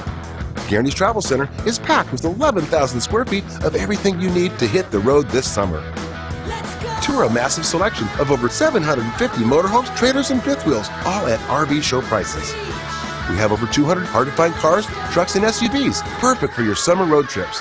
And you'll never pay any additional dealer markup on every new vehicle on our 3 giant lots. Learn more about opening day and half-price fishing licenses at Guarantee.com. We hope to see you at Guarantee's opening day celebration, just 5 minutes north of the Eugene Airport in Junction City. We don't just sell fun, we guarantee it. In business, risks and rewards come with every decision, like moving to the cloud with Office 365. While its benefits include anywhere access and lower costs, cyber threats and user errors can quickly wipe out data and the money you save. Barracuda Essentials for Office 365 provide an added layer of security and functionality for threat protection, email migration, data recovery, and quality of service. Move securely to Office 365. Visit barracuda.com/essentials to learn more. This is an announcement for all people who want to take a risk-free challenge to whiten their teeth in 5 minutes using clinically proven power swabs. This risk-free challenge is for people whose smile has been yellowed by coffee, tea, or smoking. It's so effective, we challenge you to try it for 5 minutes to see how white your smile could be. If lines are busy, try again. Dial 1-800-663-1719. That's 1-800-663-1719. 1-800-663-1719. KPNW weather brought to you by Ramjack West. Do you have foundation problems? Ramjack can fix that. Get your free quote at ramjackwest.com. Good morning. If you're headed out that door in the next few minutes or you're already out and about, we have mostly clear skies. Not bad out there right now with a light haze. We also have a little bit of smoke particles from a controlled fire yesterday down by Roseburg. Otherwise, temps are in the upper 40s to low 50s with light winds out of the southwest at 5 to 10. Now, the high pressure that dominated over the last few days is now gone, being replaced by an approaching storm system that will arrive late this afternoon into this evening. So while we're clear now, as we move through your lunchtime, partly cloudy skies, and by late afternoon, mostly cloudy. We've got an 80% chance of showers anytime after 4 p.m. with a few isolated thunderstorms as well. Highs look to be in the mid to low 70s out there as winds will stay southwest at 5 to 10 with a few gusts up to 20. We're tracking 2 separate storm systems. The first one moves into the night and then sticks around most of tomorrow. The second storm system moves in Saturday night into your Sunday, giving us a fairly wet weekend with mostly cloudy skies. I'm Chief Meteorologist Chris Nation, the NBC 16 Weather Center, hoping you have a fantastic day. We're like an airborne virus you call friend. Holloway in London and the Wake Up Call. News Radio 1120 KPNW. Thanks for being with us this morning. It is 7:45. Well, one of the main discussions that has been going on during this entire primary process and likely will right up to the time of the Democratic and the Republican conventions has to do with the idea of the delegates and bound delegates and unbound delegates, who the delegates are going to vote for, how they're required to vote, etc. And so we thought at least we would get one explanation for how the delegates work here in Oregon. And joining us, it is Wendy Frome. She is with the Oregon Republican Party. She's the ORCD4 chair. That's the Oregon Congressional District 4 chair. And she joins us on the Wake Up Call. Wendy, thanks for being with us. Oh, thanks for having me. Okay, so as, you know, this precinct committee person, you are also, or at least were, one of these so-called delegates, right? I was. Yeah, 4 years ago I was elected by the precinct committee people in Congressional District 4 to go as one of their delegates. And we went to Tampa, Florida. Okay, so at least on the Republican side, when you get your... That will go to the state convention to elect the delegates that go. So the state, the Republican Party is going to be having a convention this time on June 4th, and all elected precinct committee people are able to attend that convention, and they will be electing 25 of our 28 delegates that will go to the convention in Cleveland. Okay, so of those 28 precinct people, 25 of them will be going back to the convention, is what I'm hearing, correct? Well, that's mostly correct. You actually don't have to be a precinct committee person to run as a delegate. Okay. But it's the precinct committee people that vote for those delegates. Okay, the requirement is you have to be a Republican for 180 days before the primary to qualify to run as a delegate. Okay, so that's, when you have this convention then that's coming up in June, some guy, let's just say Bob, who has been a Republican for longer than 180 days, can go in and puts his name in to be a delegate to the convention coming up in Cleveland? Well, if Bob wanted to be a delegate, he would need to file an application with the state party, and that application would need to be turned in by May 31st to the state party office, and they're going to have those applications available shortly after the primary election is over. They don't. The reason I'm sure the reason they're waiting until then is because we need to know the results of the election to know how those delegates are going to be allocated to each of the presidential candidates. So depending on how the Oregon voters vote and what percentage, the votes go to Trump or to Cruz or to Kasich, that's how many delegates will be allocated to those candidates. So yes, Bob can do that. He just needs to file that form by May 31st. Okay, now, so at this convention, I mean, is there this process where, Bob is going to be vetted? I mean, are people going to be able to ask Bob questions? Is he going to give like a little stump speech on why he should be sent as a delegate? Yes, each candidate will give a speech. Okay. And so typically what would a person say? Hey, I'm Bob, and I really want to go to Ohio. I mean, what would be what would be the thing that one of those people would say that would make them a compelling delegate? Because really, I mean, at least for the first couple of votes, their hands are tied as to who they're supposed to vote for. That's true, and I think probably what they're saying is I will be true to who I say I'm going to vote for. But you're right. I mean, they're bound for the first two rounds of voting. They are bound. They can't vote for someone else. But if something happened and we didn't have a candidate come up with that magic 1,237 delegates that vote for them, then they'll just keep voting until delegates change. And I think people are going to be looking for the person they trust the most to honor the Oregon voters. Because right now there's just so much controversy going on over that. I think there's a lot of lack of trust. And so I know I will be looking for someone that can trust. But also those delegates go, and some of them serve on the RNC committees.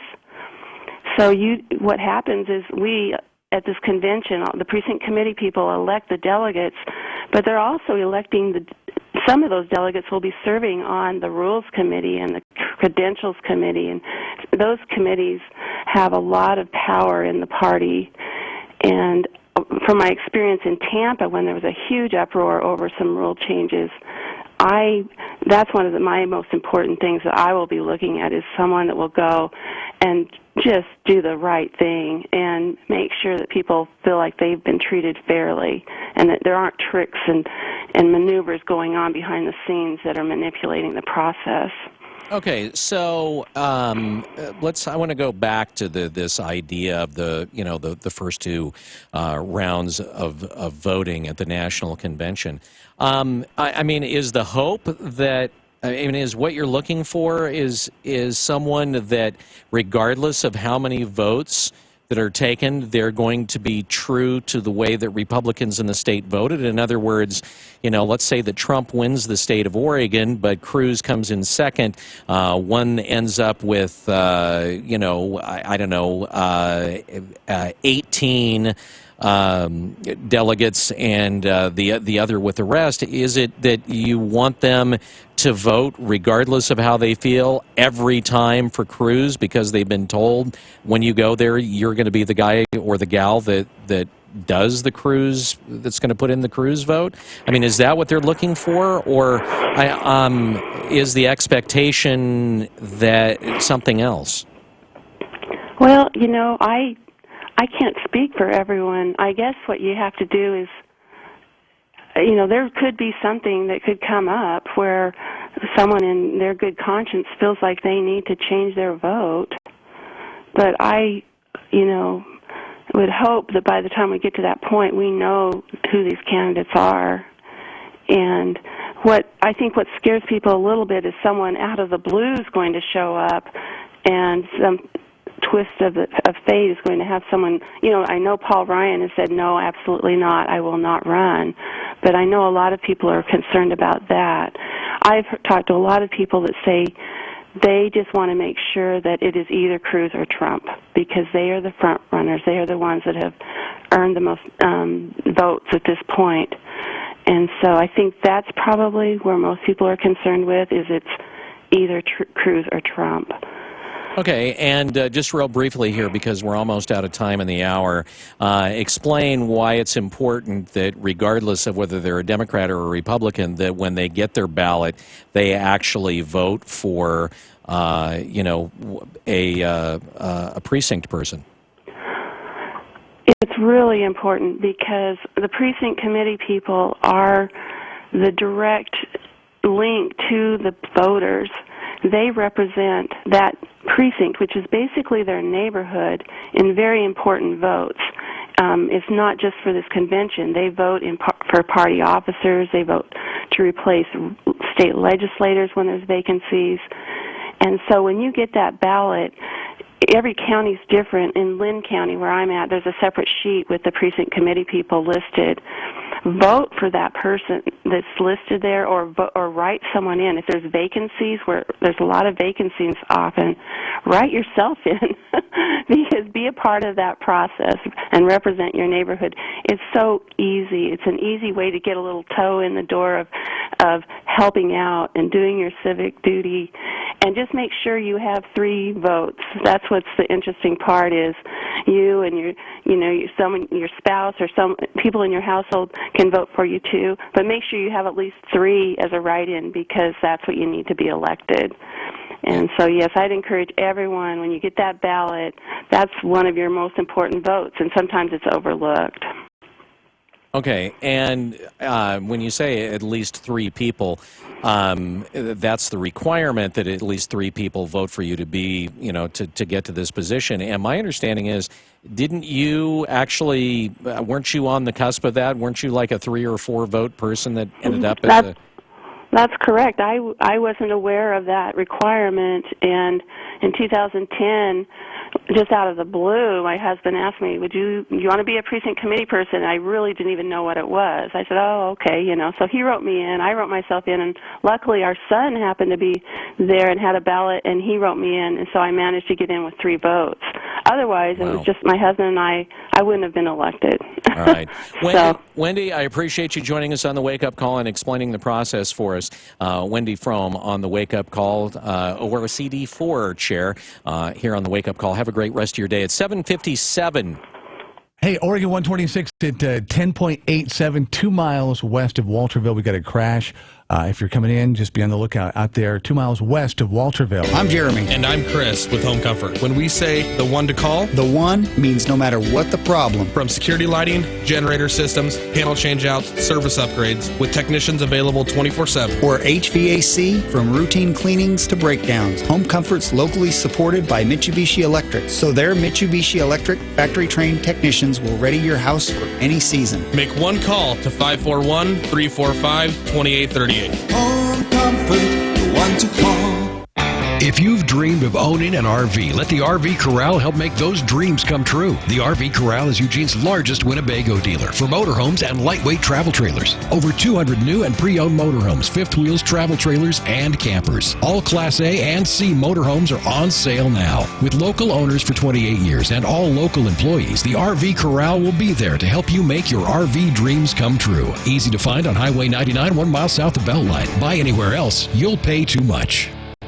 It's finally happened. The best real estate market in a decade. Low inventory coupled with low interest rates equals top dollar for your house in today's market. If you want to sell within your time frame and get the most money possible, now is the time. Harpole Real Estate with Keller Williams will ensure a stress-free move for you. Not all agents are the same. In fact, Eric, Jeanette, and their team outsell all other agents and teams in Lane County. Since 2009, they've helped 150 more families sell and move than the number 2 agent. The reason? Better marketing and better negotiating. And unlike other agents, they offer flexible commissions. Their exclusive enhanced listing program, and if you're not happy, fire them. You are in control. Call for a free no-pressure consultation, 541-286-3030 or at harpolehomes.com. If you live in Douglas County, Harpole Real Estate can help you too. Now you have a real estate team that can get your home sold. 541-286-3030. Depend on us for breaking news from the local neighborhood to the global one. We are News Radio 1120 KPNW, Eugene, Springfield.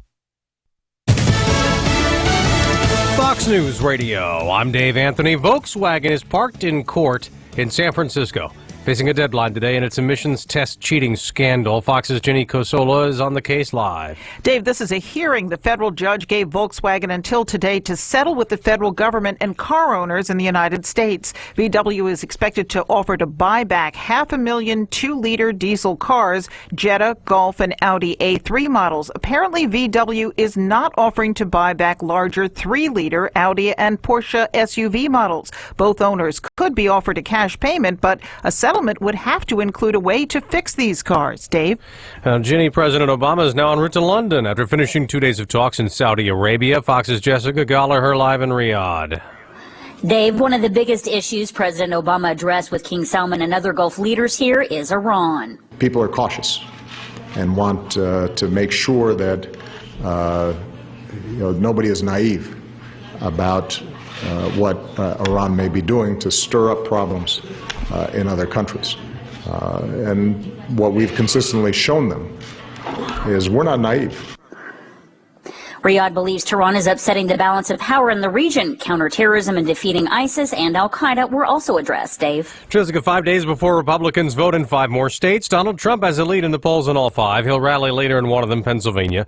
Earlier, he told NBC's Today Show all the controversy over North Carolina's law on LGBT discrimination was unnecessary strife, saying he supports the transgendered. They use the bathroom that they feel is appropriate. There has been so little trouble. Ted Cruz will be rallying today in Maryland. He says that he's going to work to win the nomination through a contested convention. John Kasich has the same path also as the only way. Fox News Radio, fair and balanced. This tip of the week brought to you by Neurospine Institute. Most of us will experience some form of lower back pain in our lifetime. In fact, outside of the common cold, it's the most prevalent reason for missing work in the United States. Injuries and improper lifting can frequently cause lower back pain. But did you know that illness and infection can also cause moderate to severe discomfort? Many of the conditions can be diagnosed and treated with a visit to an orthopedic physician or pain management specialist. It's important to identify the cause of back pain before effectively treating the problem. Are you living with chronic pain? The specialists at Neurospine Institute can diagnose the problem and develop a personalized treatment plan to address your symptoms. Their comprehensive services include clinical and surgical procedures, sports medicine, physical therapy, medical imaging, and pain management. Neurospine Institute's medical professionals will work closely with your primary care or referring physician to ensure that you receive the best care and treatment. They serve all of Western Oregon with 2 locations, the main campus in Eugene and their Roseburg clinic. Visit neurospinellc.com today and get your life back. Volkswagen is not the only automaker in trouble lately. Investigators arrive at a Mitsubishi Motors research facility. The carmaker said it manipulated fuel economy figures for tiny cars with small engines. Its claim of more than 71 miles per gallon is an exaggeration of up to 10%. It ignores drag from wind and tires on the highway. These cars are popular here in Japan. About 40% of new cars have engines smaller than 660 cc's.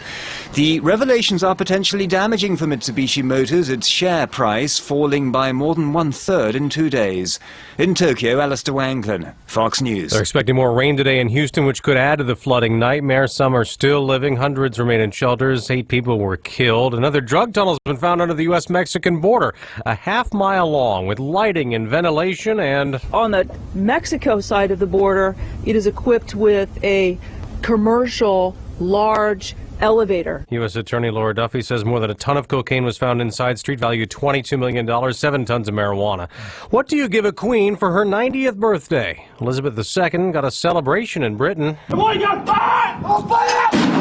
A gun salute at Edinburgh Castle and tributes in Parliament led by British Prime Minister David Cameron. Her Majesty's service is extraordinary, and it is a joy for us all to celebrate, to cherish and to honour. The Queen spending the day at home at Windsor Castle, stepping out to greet well-wishers. Happy birthday! Thousands of people lining the streets. She's a queen that you could be proud of, and what else can I say? I wouldn't change her for all the tea in China. In central London, the bells of Westminster Abbey ringing out in celebration. That's Simon Owen in London. I'm Dave Anthony. Fox News Radio.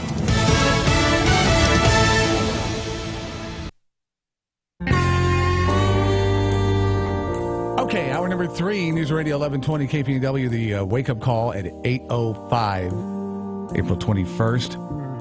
Light haze from the controlled fire in Roseburg. Other than that, some cloud cover and rain later in the day. Tail of like two forecasts today. 80% chance of rain. After that, talking about an inch potentially. Rain overnight, 50 for the low, and then heading into the weekend, we got wetness. 53 currently at 1120 KPNW. Crash out there on 126 coming in 2 miles west of Walterville. We got a crash at 10.87. Milepost 10.87. So be advised if you're coming in on that. Hey, we got to qualify somebody else for the Cuthbert Season Pass, and I thought we could do it this way. Merriam-Webster just came out with the new words that they're adding. And some of them, maybe you can figure out. Bitcoin, wacky tobacco, TMI, which I thought was kind of odd that hasn't been in there just yet. Meet cute. And FOMO, an acronym that means what? First person that gets us with the meaning of FOMO, which is now added to Merriam-Webster. I'm assuming it's a radio friendly. Because my first impression was, wait a minute, you can't say that on the radio. And then it's like, we might be taking this off the air.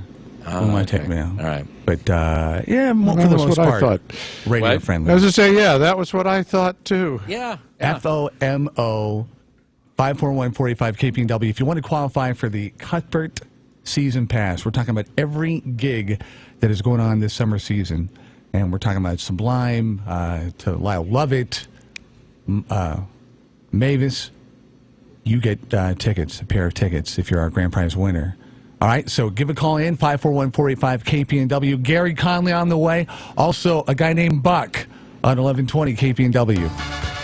A tasty meal can make your day. A solid breakfast puts a good spin on things at the beginning of the day. A great meal in the evening can usually salvage a lousy day. Burrito Amigos can definitely cover the bases and be first in rotation or back cleanup. Fast and hot, Burrito Amigos breakfast burritos are fresh and tasty. You choose the meat. The bacon burritos have 2 types of bacon. The Machaca burritos are made from certified Black Angus. Or get tasty and zesty chorizo, link sausage, huevos ranchero made with green salsa, or go meatless. On the back end of the day, let Burrito Amigos do the cooking while you enjoy other great items off the menu like quesadillas, tostadas, tamales, wet burritos, even something more unique like lengua burritos or Mexican cheesesteak burritos. Let Burrito Amigos be the beginning of a great day or the salvation to a bad one. Smiles all around from Burrito Amigos, the friendly ones in Eugene and Springfield. I'm Bill London, and I approve all the breakfast burritos and about half of the rest of the menu. The other half I haven't eaten yet. Built for business. In business, time is money. In business, money is also money. No wonder nearly 1,000 businesses choose Comcast Business Internet over DSL from the phone company every single day. Not only is it up to 5 times faster, it's actually a better value when you go with the fastest plan. So take a minute out of your busy schedule and call Comcast Business. It will be well worth your time and your money. Switch to Comcast Business Internet. Then add voice and TV for just $34.90 a month. And ask about our 2-year price guarantee. Call 800-501-6000 or visit ComcastBusiness.com. Comcast Business. Built for business. Offer ends 5/31/16. Restrictions apply. Limited to 1 voice line and private view TV for new customers. 2-year contract required. Requires Comcast Business Internet at an additional monthly charge. Equipment taxes and fees, including broadcast TV fee extra. Savings claim based on cost per megabits per second. Compares Comcast 100 megabits per second and 20 megabits per second DSL downloads.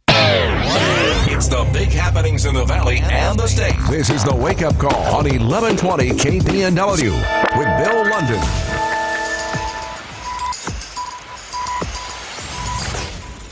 Good morning. This look at the news brought to you by Burrito Amigos, the friendly ones featuring great breakfast burritos and fresh brewed locally roasted coffee for a tasty start to your morning. Here's what's going on.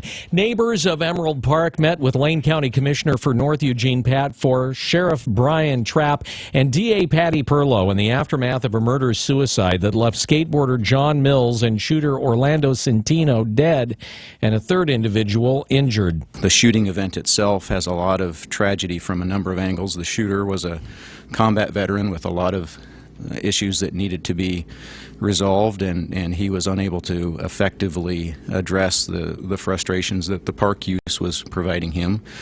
The younger people at the skate park were not appropriate in their response to the shooter, and in fact engaged in some very abrasive racial slurs. According to Sheriff Trapp, the meeting gave neighbors a chance to let officials know their frustrations with activities at the park, which continue even after the deaths. The skate park user group that seems to be the majority of the problems there from the user side of the park have continued their efforts to intimidate the household of the shooter and have continued to have some ongoing conflicts with other park users and parents of very minor children, and so those conflicts don't seem to be self-resolving. Commissioner Pat Farr, who attended the meeting, says it's a shame that the neighbors and park users feel unsafe because the park itself is a large, well-kept, and physically nice facility. And it really is a place where you want to take your family on a Saturday afternoon or a Sunday morning and spend the entire day there. The goal is to make sure that people feel that they can do that. To that end, for the time being at least, Lane County law enforcement is taking a different approach. The district attorney, Patty Perlow, has agreed to give some special focus on review of cases forwarded to the district attorney's office for prosecution that are related to activities at Emerald Park. And we, the sheriff's office, are putting extra attention on responsiveness to the complaints of the park. And these are both levels of service that the district attorney's office and the sheriff's office, by our staffing levels for some time, have not typically responded to. Sheriff Trapp says this is not a sustainable long-term strategy, though. We are able to, when we have a community issue, for periods of time, focus efforts and resources to attempt to cause some change to occur, and that's what we're trying to do here. Trapp says even with ongoing funding and staffing issues when these kind of events occur, it's critical that law enforcement address the critical needs and not dwell on the perceived lack of resources. An Elmira man is being charged with raping and kidnapping a woman. Glenn Davis is charged with holding a woman against her will, then strangling and sexually assaulting her. Also, documents show that he was in possession of body armor. That's unlawful because he's a convicted felon. He's in the Lane County Jail. Well, you may have noticed a lot of smoke blowing through the area last night, and maybe even some haze this morning. Last night, it was downright smoky in Cottage Grove, Cresswell, Eugene, Springfield, and other localities last night. And it wasn't a forest fire, as many people thought. It was a slash burn. The burn was on Roseburg Forest Products land, southwest of the Alma Work Camp in unincorporated Lane County. The winds out of the southwest blew the smoke from the controlled fire right into the area. Lane County's air quality made 21st on the American Lung Association's annual worst in the nation list. The reason? A community in Lane County that makes up about 1% of its population, according to Joe Niehaus with the Lane Regional Air Protection Agency. The only part of Lane County that does not meet federal attainment levels is the city of Oak Ridge, which has about 1% of the population of Lane County. And they have air quality issues during the wintertime. And we've been working with the city and the community to help bring down those levels. According to Niehaus, the community depends on wood-burning stoves there during the winter months, and also the unique shape of the area lends itself to having bad air. They're situated in a topographic area where it's very much like a bowl, and during the winter, inversions happen frequently where there is little to no ventilation. Niehaus pointed out that the American Lung Association's list is helpful, but it doesn't reflect the size of the county. In the east, where counties are smaller, most only have one so-called air shed. And the report there is more representative. But when you get to the West Coast, in particular areas like Oregon, where there's hills and mountains, she says that counties can contain multiple air sheds because of terrain. And she says in those cases, the report is actually unfairly biased. Oregon medical marijuana dispensaries started collecting a 25% tax on recreational pot sales this year. And Brad Ford says the marijuana numbers came in, ironically, on National Weed Day. So far, nearly $7 million have been collected in marijuana sales taxes. Joy Krasick with the Oregon Department of Revenue says they're satisfied with how the process is working and are educating newer dispensaries on what the requirements are. People have been really cooperative and really understanding that it's a learning process for everyone involved. The department's reminding dispensaries that their first quarter pot tax returns must be postmarked by May 2nd. Krasick says they have a couple of options. Making an appointment to come in and make their payment, or they can mail us a check or a money order. Appointments are required for cash payments from marijuana dispensaries. Brad Ford, KPNW. One of the men facing charges for participating in the winter takeover of the Oregon National Wildlife Refuge has turned himself into Southern Utah Police. Iron County Sheriff's Office Lieutenant Dale Slosher says that they don't know if Travis Levi Cox is going to be transferred to Oregon from a South Utah jail. Cox was taken into custody by the Iron County Sheriff's Office last week. He's one of 26 people federal prosecutors have charged with participating in the 41-day occupation of the Malheur National Wildlife Refuge in a protest over land policy. During a hearing in St. George last week, Cox requested that he be returned to Oregon. Well, a controversy between state government and the Coquille Indian tribe is getting louder.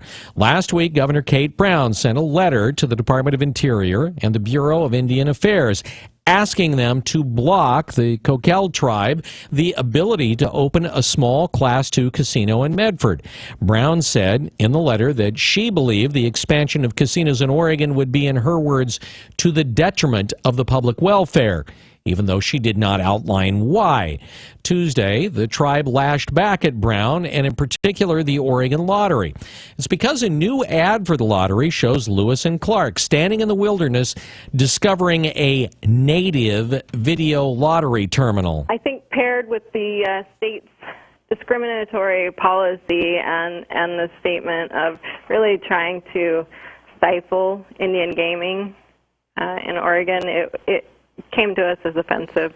Coquille Tribal Chair Brenda Mead says the tribe sent a letter to Lottery Director Jack Roberts stating that the state should end the hypocrisy of opposing tribal gaming opportunities while promoting its own booming lottery business. We're looking to just have conversations about the growth of Oregon Lottery and why they're seeking to block economic opportunities for tribes.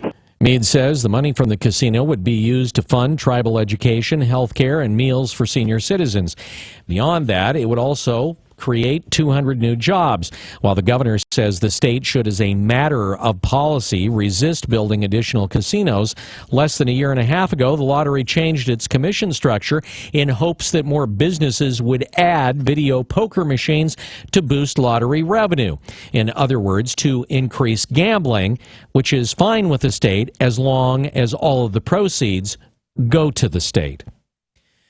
Businesses are growing jobs in Oregon. Brad Ford says that during the winter, the state's economy created the most jobs ever.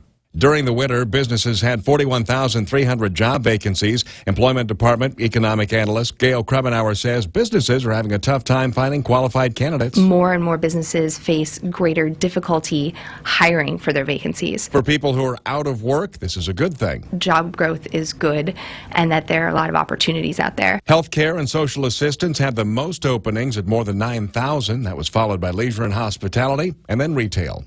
I'm Brad Ford, KPNW.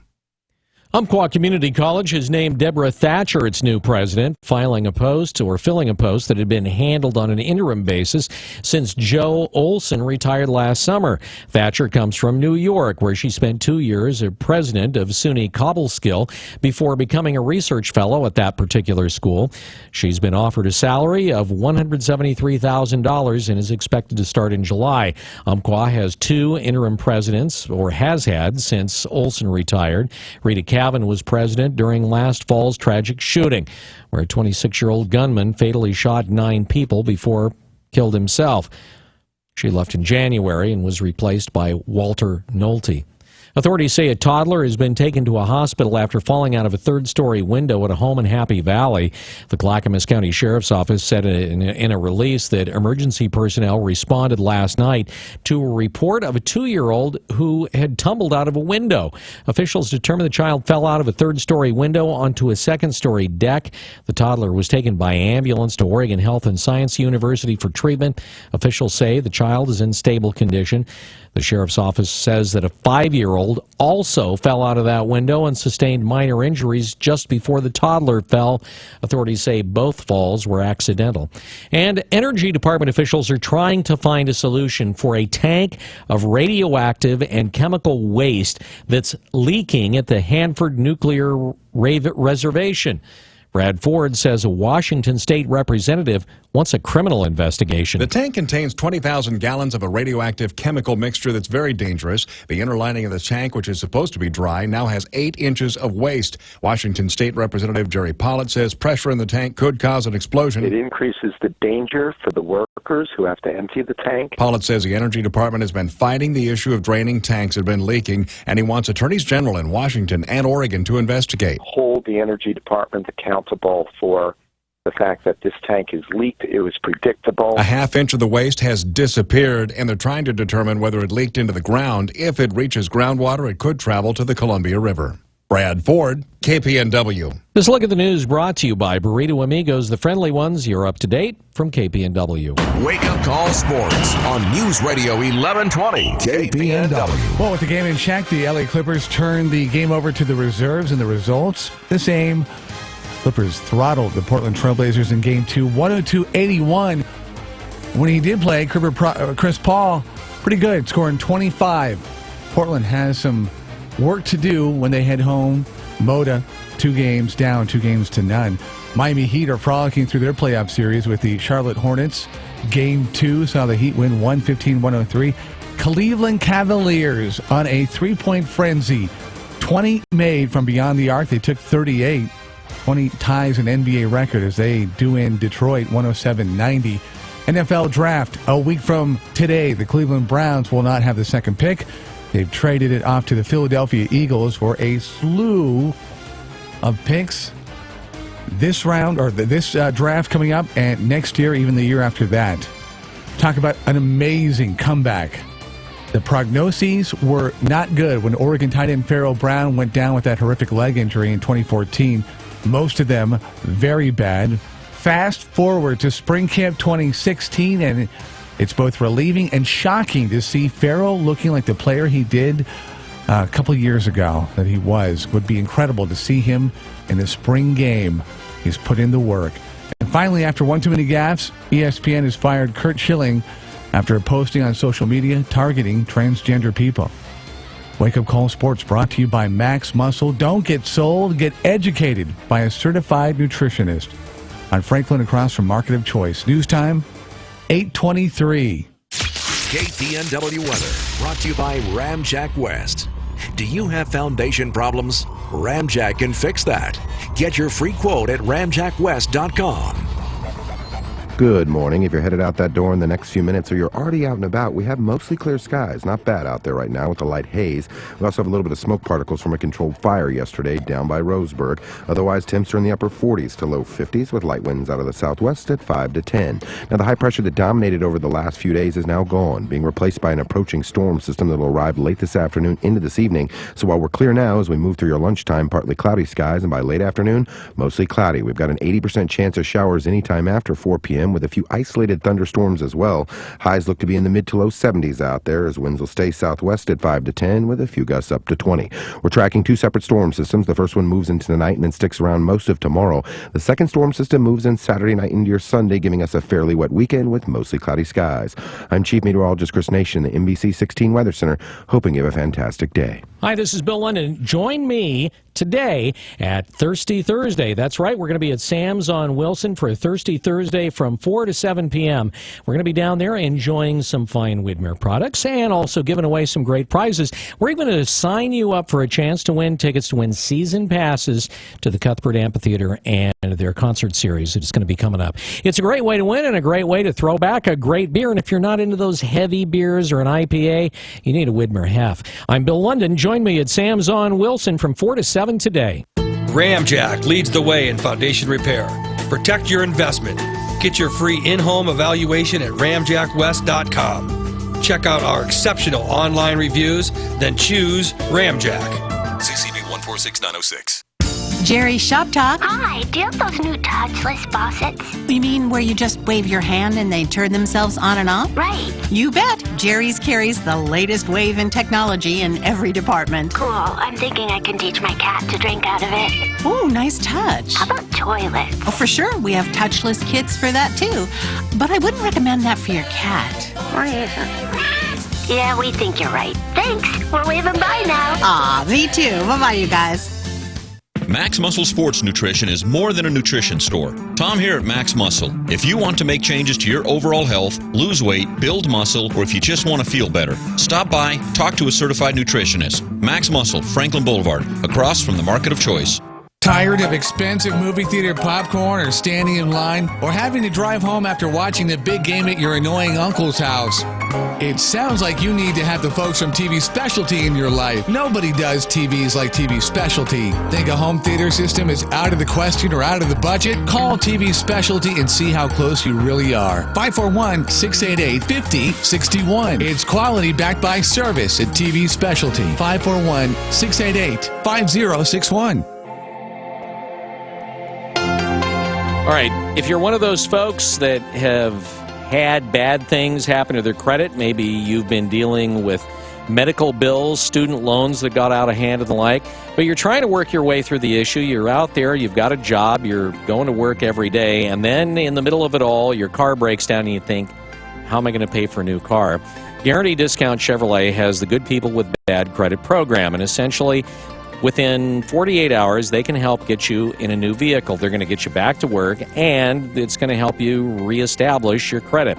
So give them a call at 541-998-2333. That's 998-2333. Ask for Robert Sloan. It's the Good People with Bad Credit program from Guarantee Discount Chevrolet. Ladies and gentlemen, we are experiencing technical difficulties. Please stand by. The Wake Up Call on News Radio 1120 KPNW. News Radio 1120 KPNW. On a gorgeous Thursday. I wish we could just say it was going to be like this the rest of the week, but we can't. That said, the president from Conley Capital joins us, as always, on a Thursday. Gary Conley on the Wake Up Call. And any day you can walk away from is gorgeous. Yeah, well, there is a lot of truth to that. All right, so we decided, we were talking about it last week, that it might be a good idea occasionally to drop in your vocabulary word of the day for finance and all things financial. And so you wanted to start off today with something really basic. The word is capital. Capital with an A. All right. Capital.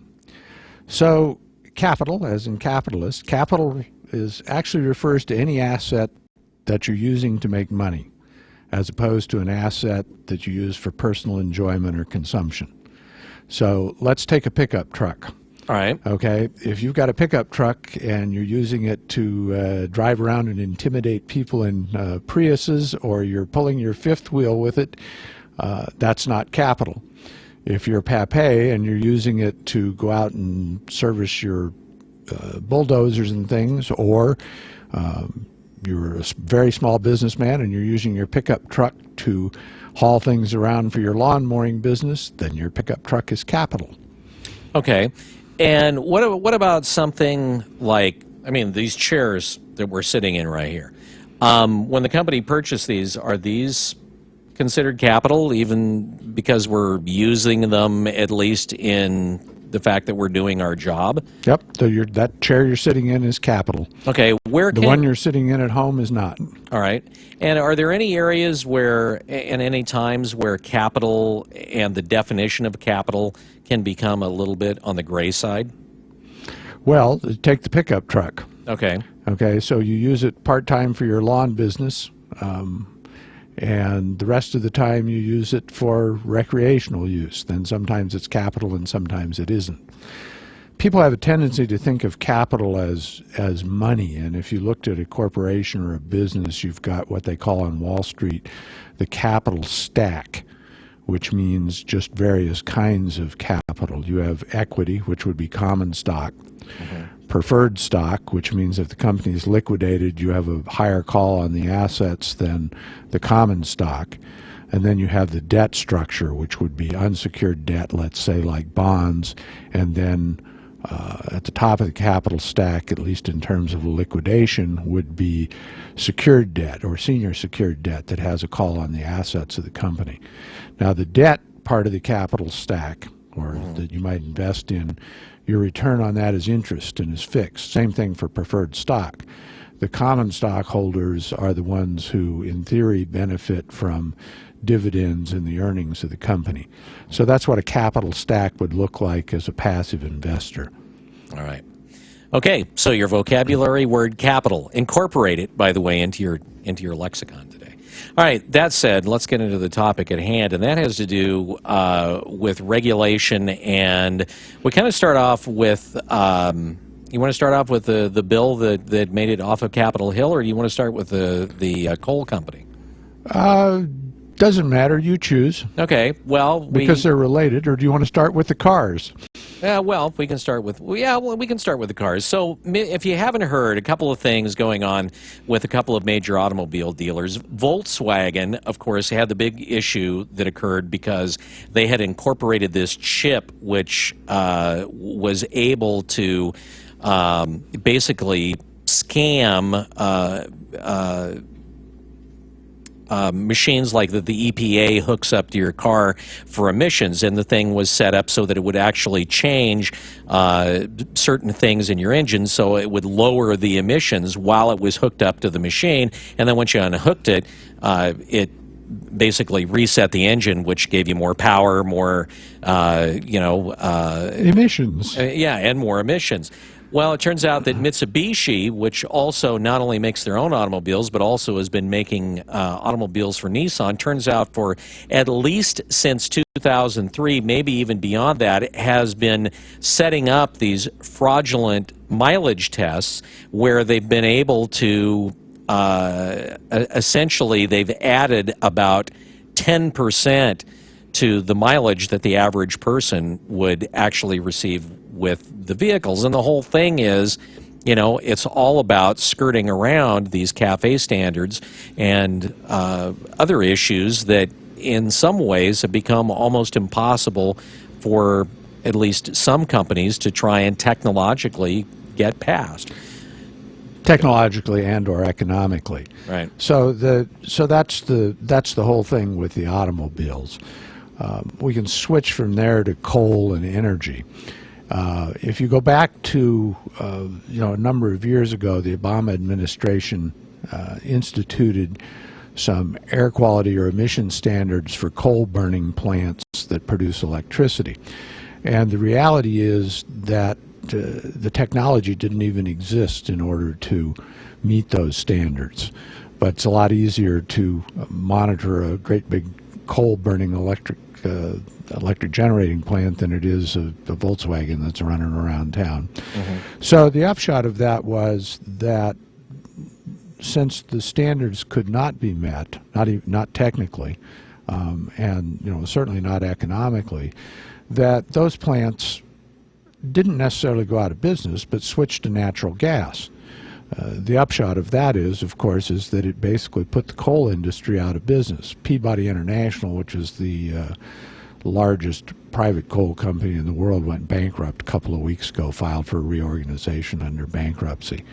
So that's a case where, regulation, used for social change or technological change, but just regulations put in place that were absolutely impossible to take care of or abide by. So now if you move down to all kinds of regulations, whether it's licenses for businesses or license to be a manicurist or whatnot, what happens with excessive regulation is that it puts an economic burden on both individuals and companies, but the economy as a whole. And so getting it right between the correct amount of regulation and too much is a difficult kind of thing. I think some folks would argue, though, that in particular when you're talking about the coal regulation, it wasn't about getting it right. It was about basically putting coal out of business. Well, I think that may well be the case. So that's a use of regulation for a different purpose in the same way that taxes are used to shape behavior. All right. Talk a little bit about the bill that passed. Okay, so there was a bill that passed the Senate yesterday that would make it much easier to export natural gas, among other things. Also would favor renewables in a sense that there are some regulations in that would make it easier to mine and process things like cobalt and lithium and beryllium and things that you need for the technology for batteries and things. It needs to be reconciled with a bill that passed the House not long ago, which essentially emphasized advantages for oil and gas and those kinds of fossil fuels. The Obama administration has threatened to veto the House bill, and so it'll be interesting to see what comes out. So here's a great big bunch of regulation that's going to change, a bill that'll change, that'll have to be interpreted in the courts, and the bureaucrats will interpret some of the things that are in there, but that will change the regulatory structure for energy in presumably a different way than coal did. But it will be costly from an economic standpoint to comply with whatever the new regulations are, even if they ease some restrictions. And so there are two things I think to take away about regulation in general. And one is, yes, we need a certain amount of it, because otherwise you've got bad people everywhere, whether they're running restaurants or coal plants or mines or what have you, who cut corners to make more money. So we do need some, but if you've got too much or it's too big, it strangles things, and that's what's happened with small business. The other thing about regulation in general is that it has a tendency to favor scale. In other words, bigger players, bigger companies, bigger businesses have the resources to deal with these complicated regulations in a way that smaller businesses, which actually create most of the jobs, don't. So, nugget? I think the nugget is that it's good to understand regulation and what you're calling for when you think the government should do something about something, because it's got a lot of oftentimes unintended consequences that have a tendency to make things worse for a lot of people economically. All right. Gary, always a pleasure. We'll see you next Thursday. It's News Radio 1120 KPNW. The Bloomberg Market Report, sponsored by Pacific Continental Bank, serving your business and community in Eugene for over 40 years. This is a Bloomberg Market Minute. Stocks have been bouncing around the flat line, and right now it's a mixed picture. The Dow down 21 points, the Nasdaq up 12, and the S&P down less than 2 points after Wall Street opened to losses all around. Investors are cheering a strong first quarter for General Motors. CFO Chuck Stevens said on a conference call that GM saw gains around the world. North America was up. Importantly, Europe and South America also improved significantly year over year. In total, between the two, almost $400 million. So we're very pleased with the broad-based improvement across the business. GM's first quarter results easily beat estimates. Shares of General Motors are up about 2%. Verizon only managed to meet quarterly profit estimates, even as its offer of 3 months of free HBO Now helped it add new subscribers. Verizon is still number one in the competitive wireless market. Verizon stock retreating about 3% to $50.15. I'm Adrienne Mitchell, Bloomberg. Pacific Continental Bank is proud to call the Eugene-Springfield area home for more than 40 years.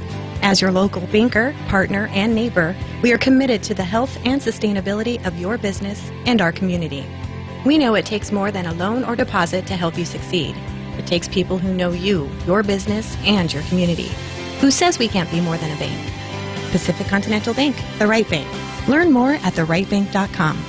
Member FDIC. Hi, this is Bill London. Join me today at Thirsty Thursday. That's right. We're going to be at Sam's on Wilson for Thirsty Thursday from 4 to 7 p.m.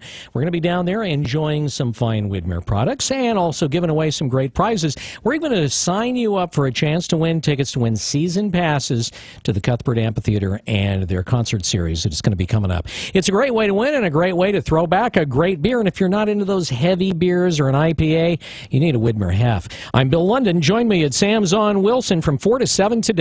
What is it about buying a mattress that leaves you feeling violated? Pushy salespeople, fake sales, the walk of shame out of the mattress store? Those days are over. Hi, I'm Christian von Rickenbach, co-founder of Helix Sleep, where you can buy a mattress online, customized for you, for hundreds of dollars instead of thousands. Go to helixsleep.com, answer a few simple questions, and we build you the most comfortable mattress you'll ever sleep on. Shipping is free, and you have 100 nights to try it out. Go to helixsleep.com/go and get $50 off your order. That's helixsleep.com/go. I've been teaching organic chemistry for the last 17 years, so I'm pretty good with complex calculations. But when I started thinking about my retirement, I was pretty stumped. Luckily, I have TIAA as my financial partner. Together, we retrosynthetically analyzed my financial future, which is organic chem speak for we figured it out. See how we're helping those who do good do well at the new TIAA.org. TIAA, created to serve, built to perform. Oh no, this can't be happening. Sorry, it's happening. You took that curve way too fast. Who are you? I'm Regret. It's nice to meet you. Sorry it's under these circumstances. Where are you? In your head. And everywhere, really. Why is everything in slow motion? I'm not sure. A trick of the mind? You're not going to make it out of this one unscathed. I'm really sorry. I'll go back and slow down. Can I do that? I wish you could, but you were going so fast you had no reaction time. This isn't going to end well, Mark. The windshield is shattered. This might hurt. Oh no, please don't leave me. I won't. I'll be with you for a long time. Your car may be built for speed, but the human body is not. It's simple. The faster you go, the harder you crash, and the greater the injury. So stick with the speed limit and avoid regret. Slow down. It's the way to go. A message from ODOT. KPNW weather brought to you by Ramjack West. Do you have foundation problems? Ramjack can fix that. Get your free quote at ramjackwest.com. Good morning to you and yours. If you're headed out in the next few minutes or you're already out and about, we have mostly clear skies out there right now. Temps are in the upper 40s to low 50s with light winds out of the southwest at 5 to 10. And we do have a light haze out there, but that's not fog. That's smoke from a controlled fire down by Roseburg. That's that same smoky smell you had last night carrying through this morning, but most of that should dissipate over the next few hours. Now, as we move through the day, we're going to see the weather pattern dramatically change. As we started out clear now, by lunchtime, partly cloudy skies, and by the afternoon, an approaching storm system will start to move in, giving us mostly cloudy skies after 4 p.m. Highs look to be in the mid to low 70s out there, with winds staying southwest at 5 to 10. But anytime after 4 p.m., an 80% chance of showers all the way up and down Interstate 5, as well as a few isolated thunderstorms. None of them look severe at this point, but we could be looking at some good rain. Now, this is the first of two storm systems. One will move in tonight into tomorrow with lingering showers. The next one moves in Saturday afternoon into your Sunday, bringing us a fairly wet weekend with mostly cloudy skies, and highs, well, they'll be back in the low 50s for the whole weekend. I'm Chief Meteorologist Chris Nation in the NBC 16 Weather Center, hoping you have a fantastic day. Well, it's always a great time to go down and check out Sleep Train, particularly if you're looking for a mattress. But if you want to save money on a mattress, any time is a good time. Whether it's the mattress price wars or going on right now, the interest-free for 3 event, Sleep Train is going to save you some money, and they'll make this guarantee. They will beat anybody's price, anyone's price, by 5% up to 100 days after you purchase your mattress. So if at day 75 you look in the paper and see, hey, wait a minute, I paid a little more for my mattress than these people have it for. Well, then Sleep Train's going to cut you a check. It's that simple. They're going to do a lot of things. They'll also give you the 100-day comfort guarantee, where if at day 72 you say, no, this mattress still isn't doing it for me, they're going to give you your money back, or they're going to exchange it for another mattress. It's all about service, it's all about savings, and it's all about getting you a good night's sleep. It's all at Sleep Train. You're going to find them all over the place. Albany, Eugene, Springfield, Corvallis. And when you go down, tell them Bill and Rob from the Wake Up Call sent you. Please. For us. You'll find us at home, at work, in the car. This is the Wake Up Call on News Radio 1120 KPNW.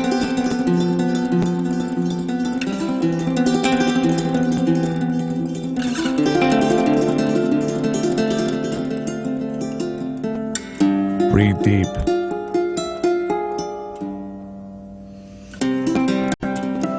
(8:44) News Radio 1120 KPW. Listening to the guitar lately of Stephen Inglis. Buck Mueller in to talk about this. Now, I was kind of joking, say, it doesn't sound like a ukulele. Is there really such a thing as a guitar-lele? Indeed, there is. It's a 6-string instrument that is strings are in the same relationship as a guitar, but they're tuned higher, like a ukulele. So you can hear it. Okay. All right. So anyway, welcome back to the studio. I think it's been probably close to a year since we had you back. Thanks, Rob. Or had you the first time. Yeah. Talk about this this Aloha event. Is this like a common occurrence down there at Cosmic? Yeah, it's a monthly event that we put on. It's always on the 3rd Friday of the month. Actually, I just lied because this month it's on the 4th Friday, but usually it's on the 3rd Friday. It's a celebration of Hawaiian culture. It runs from 5 to 7:30. It's kind of an early show. So 5 to 6 is a social hour. And we've got, Hawaiian food, as well as, Cosmic has World Pies has great pizza. And then we've got a massage therapist, and we've got a crafts table, and we've got some background music, which is actually going to be me this month. And then the show starts at 6 o'clock, 6 to 7:30, and it usually consists of featured guests, musicians, hula dancers, and then during the intermission, there's a cultural presentation, so you can learn something about some aspect of Hawaiian culture.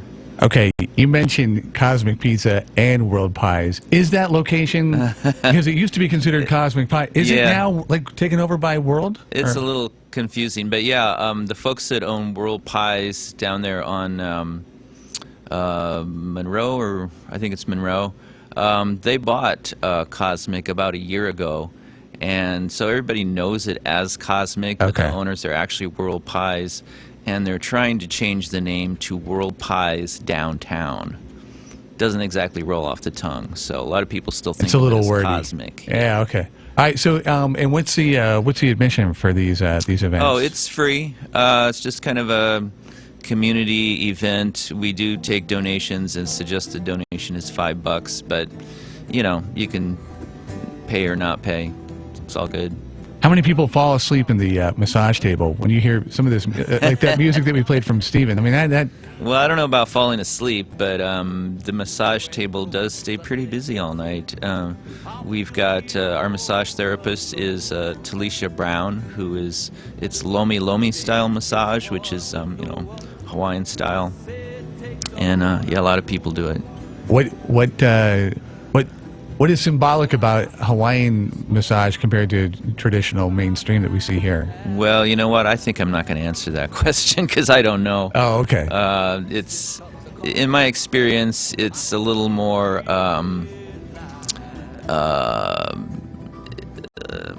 intense? No, is not like necessarily. Ralphie? A little more gentle, actually. A little more kind of slow, and I believe the masseuse uses kind of more of their body, like the elbows and stuff like that. Kind of what we think of the Hawaiian lifestyle, kind of slow, laid back, and get your body into it. Yeah, I guess you could say that. So yeah. I don't know. I'm just going with it. Sure. So you pretty much have kind of like you created kind of like a fair-like atmosphere, like a festival inside the confines of World Pies or Cosmic Pizza, and then you kick into the music. So talk about, after you kind of the pre-party kind of dissipates. What happens after that? Well, at 6 o'clock, we do a little pause. We have announcements of upcoming events, and the featured guests come on. They usually do 2 sets. So this coming Friday, which is tomorrow, right? Yeah. Our featured guests are Stephen Inglis and a duo called the Ukulele Boys. Stephen is from Oahu, from Pololu Valley. Oh, wow. And he's a fabulous guitarist. So you guys import some some top-notch talent. Yeah, we get lucky a lot.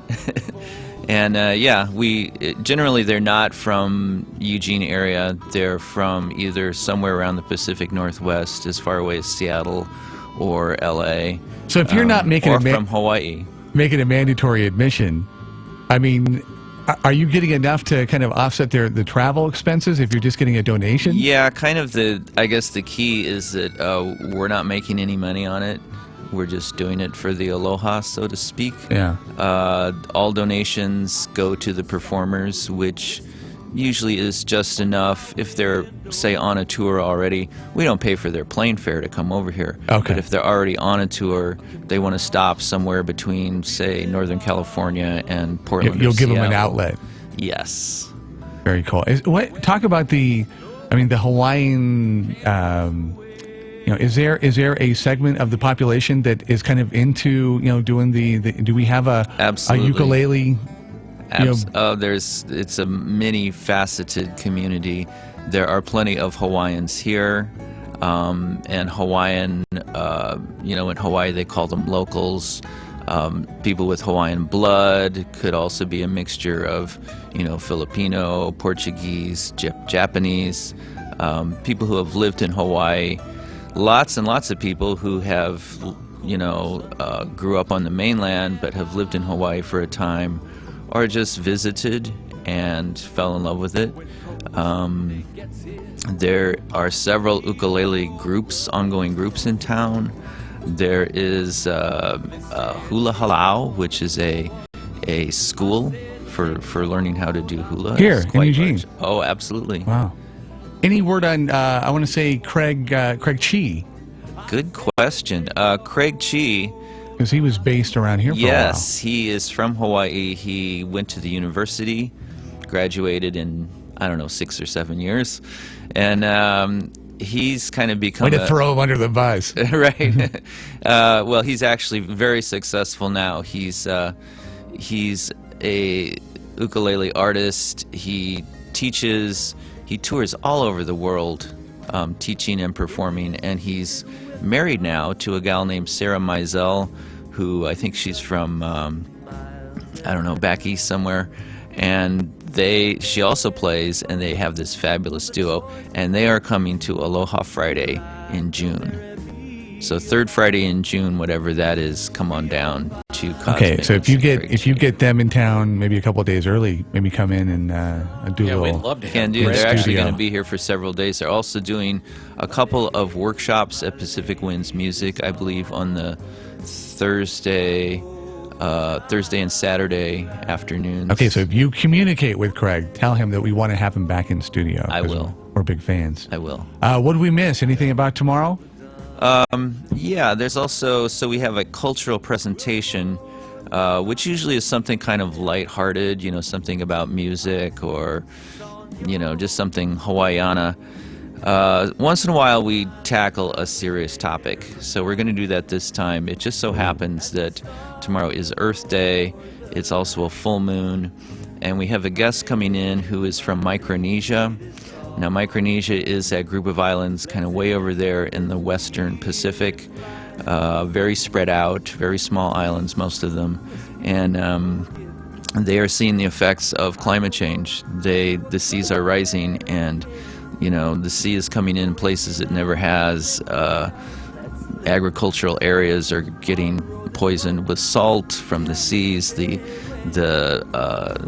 freshwater aquifers the salt water is seeping into them. So it's kind of bad. So Thaston is going to come and give us a PowerPoint presentation about what's happening there, and just kind of bring us up to date on that. It's called Micronesia Sea Change. And that's happening tomorrow. That's during the intermission between these other performers. Gotcha. Okay. Again, if you don't know, Cosmic Pizza is downtown, and they're going to have some pretty good talent in the next tomorrow and then the next month as well too. So and the month after that. So it's every third Friday. Every third Friday, except for this is the fourth Friday. Yeah. Right. Buck, thanks for coming in. All right, thanks for having me. And by the way, every listener of the Wake Up Call, if you go there tomorrow, tell them you're with you listen to the Wake Up Call on 1120 KPNW, and they will let you and your guests in absolutely free. And happy to do that. 8:54. Oh yeah, okay. Had an inquiry about the contest that we did to kind of put closure on that one. Bill Cusmer was our qualifier in for that huge grand prize giveaway. We're talking about the Cuthbert Season Pass. He's qualified for that. FOMO, fear of missing out, was the answer added to the dictionary. That's it for us. We got to run. We'll see you tomorrow. Friday already.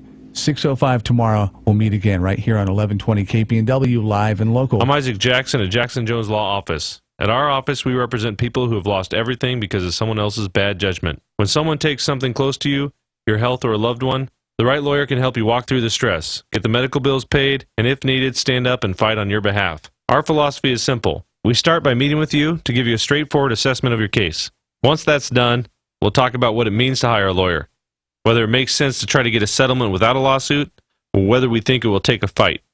Our office specializes in wrongful death cases, accidents involving drunk drivers, and victims in violent car accidents. We want to help you move on, but if we need to, we will stand up and we'll fight for you. Call me, Isaac Jackson, at 541-556-9797. Let's have a conversation. At Jackson Jones Law, we understand that everything can change in a second. If that's you, let us help you walk through this difficult time.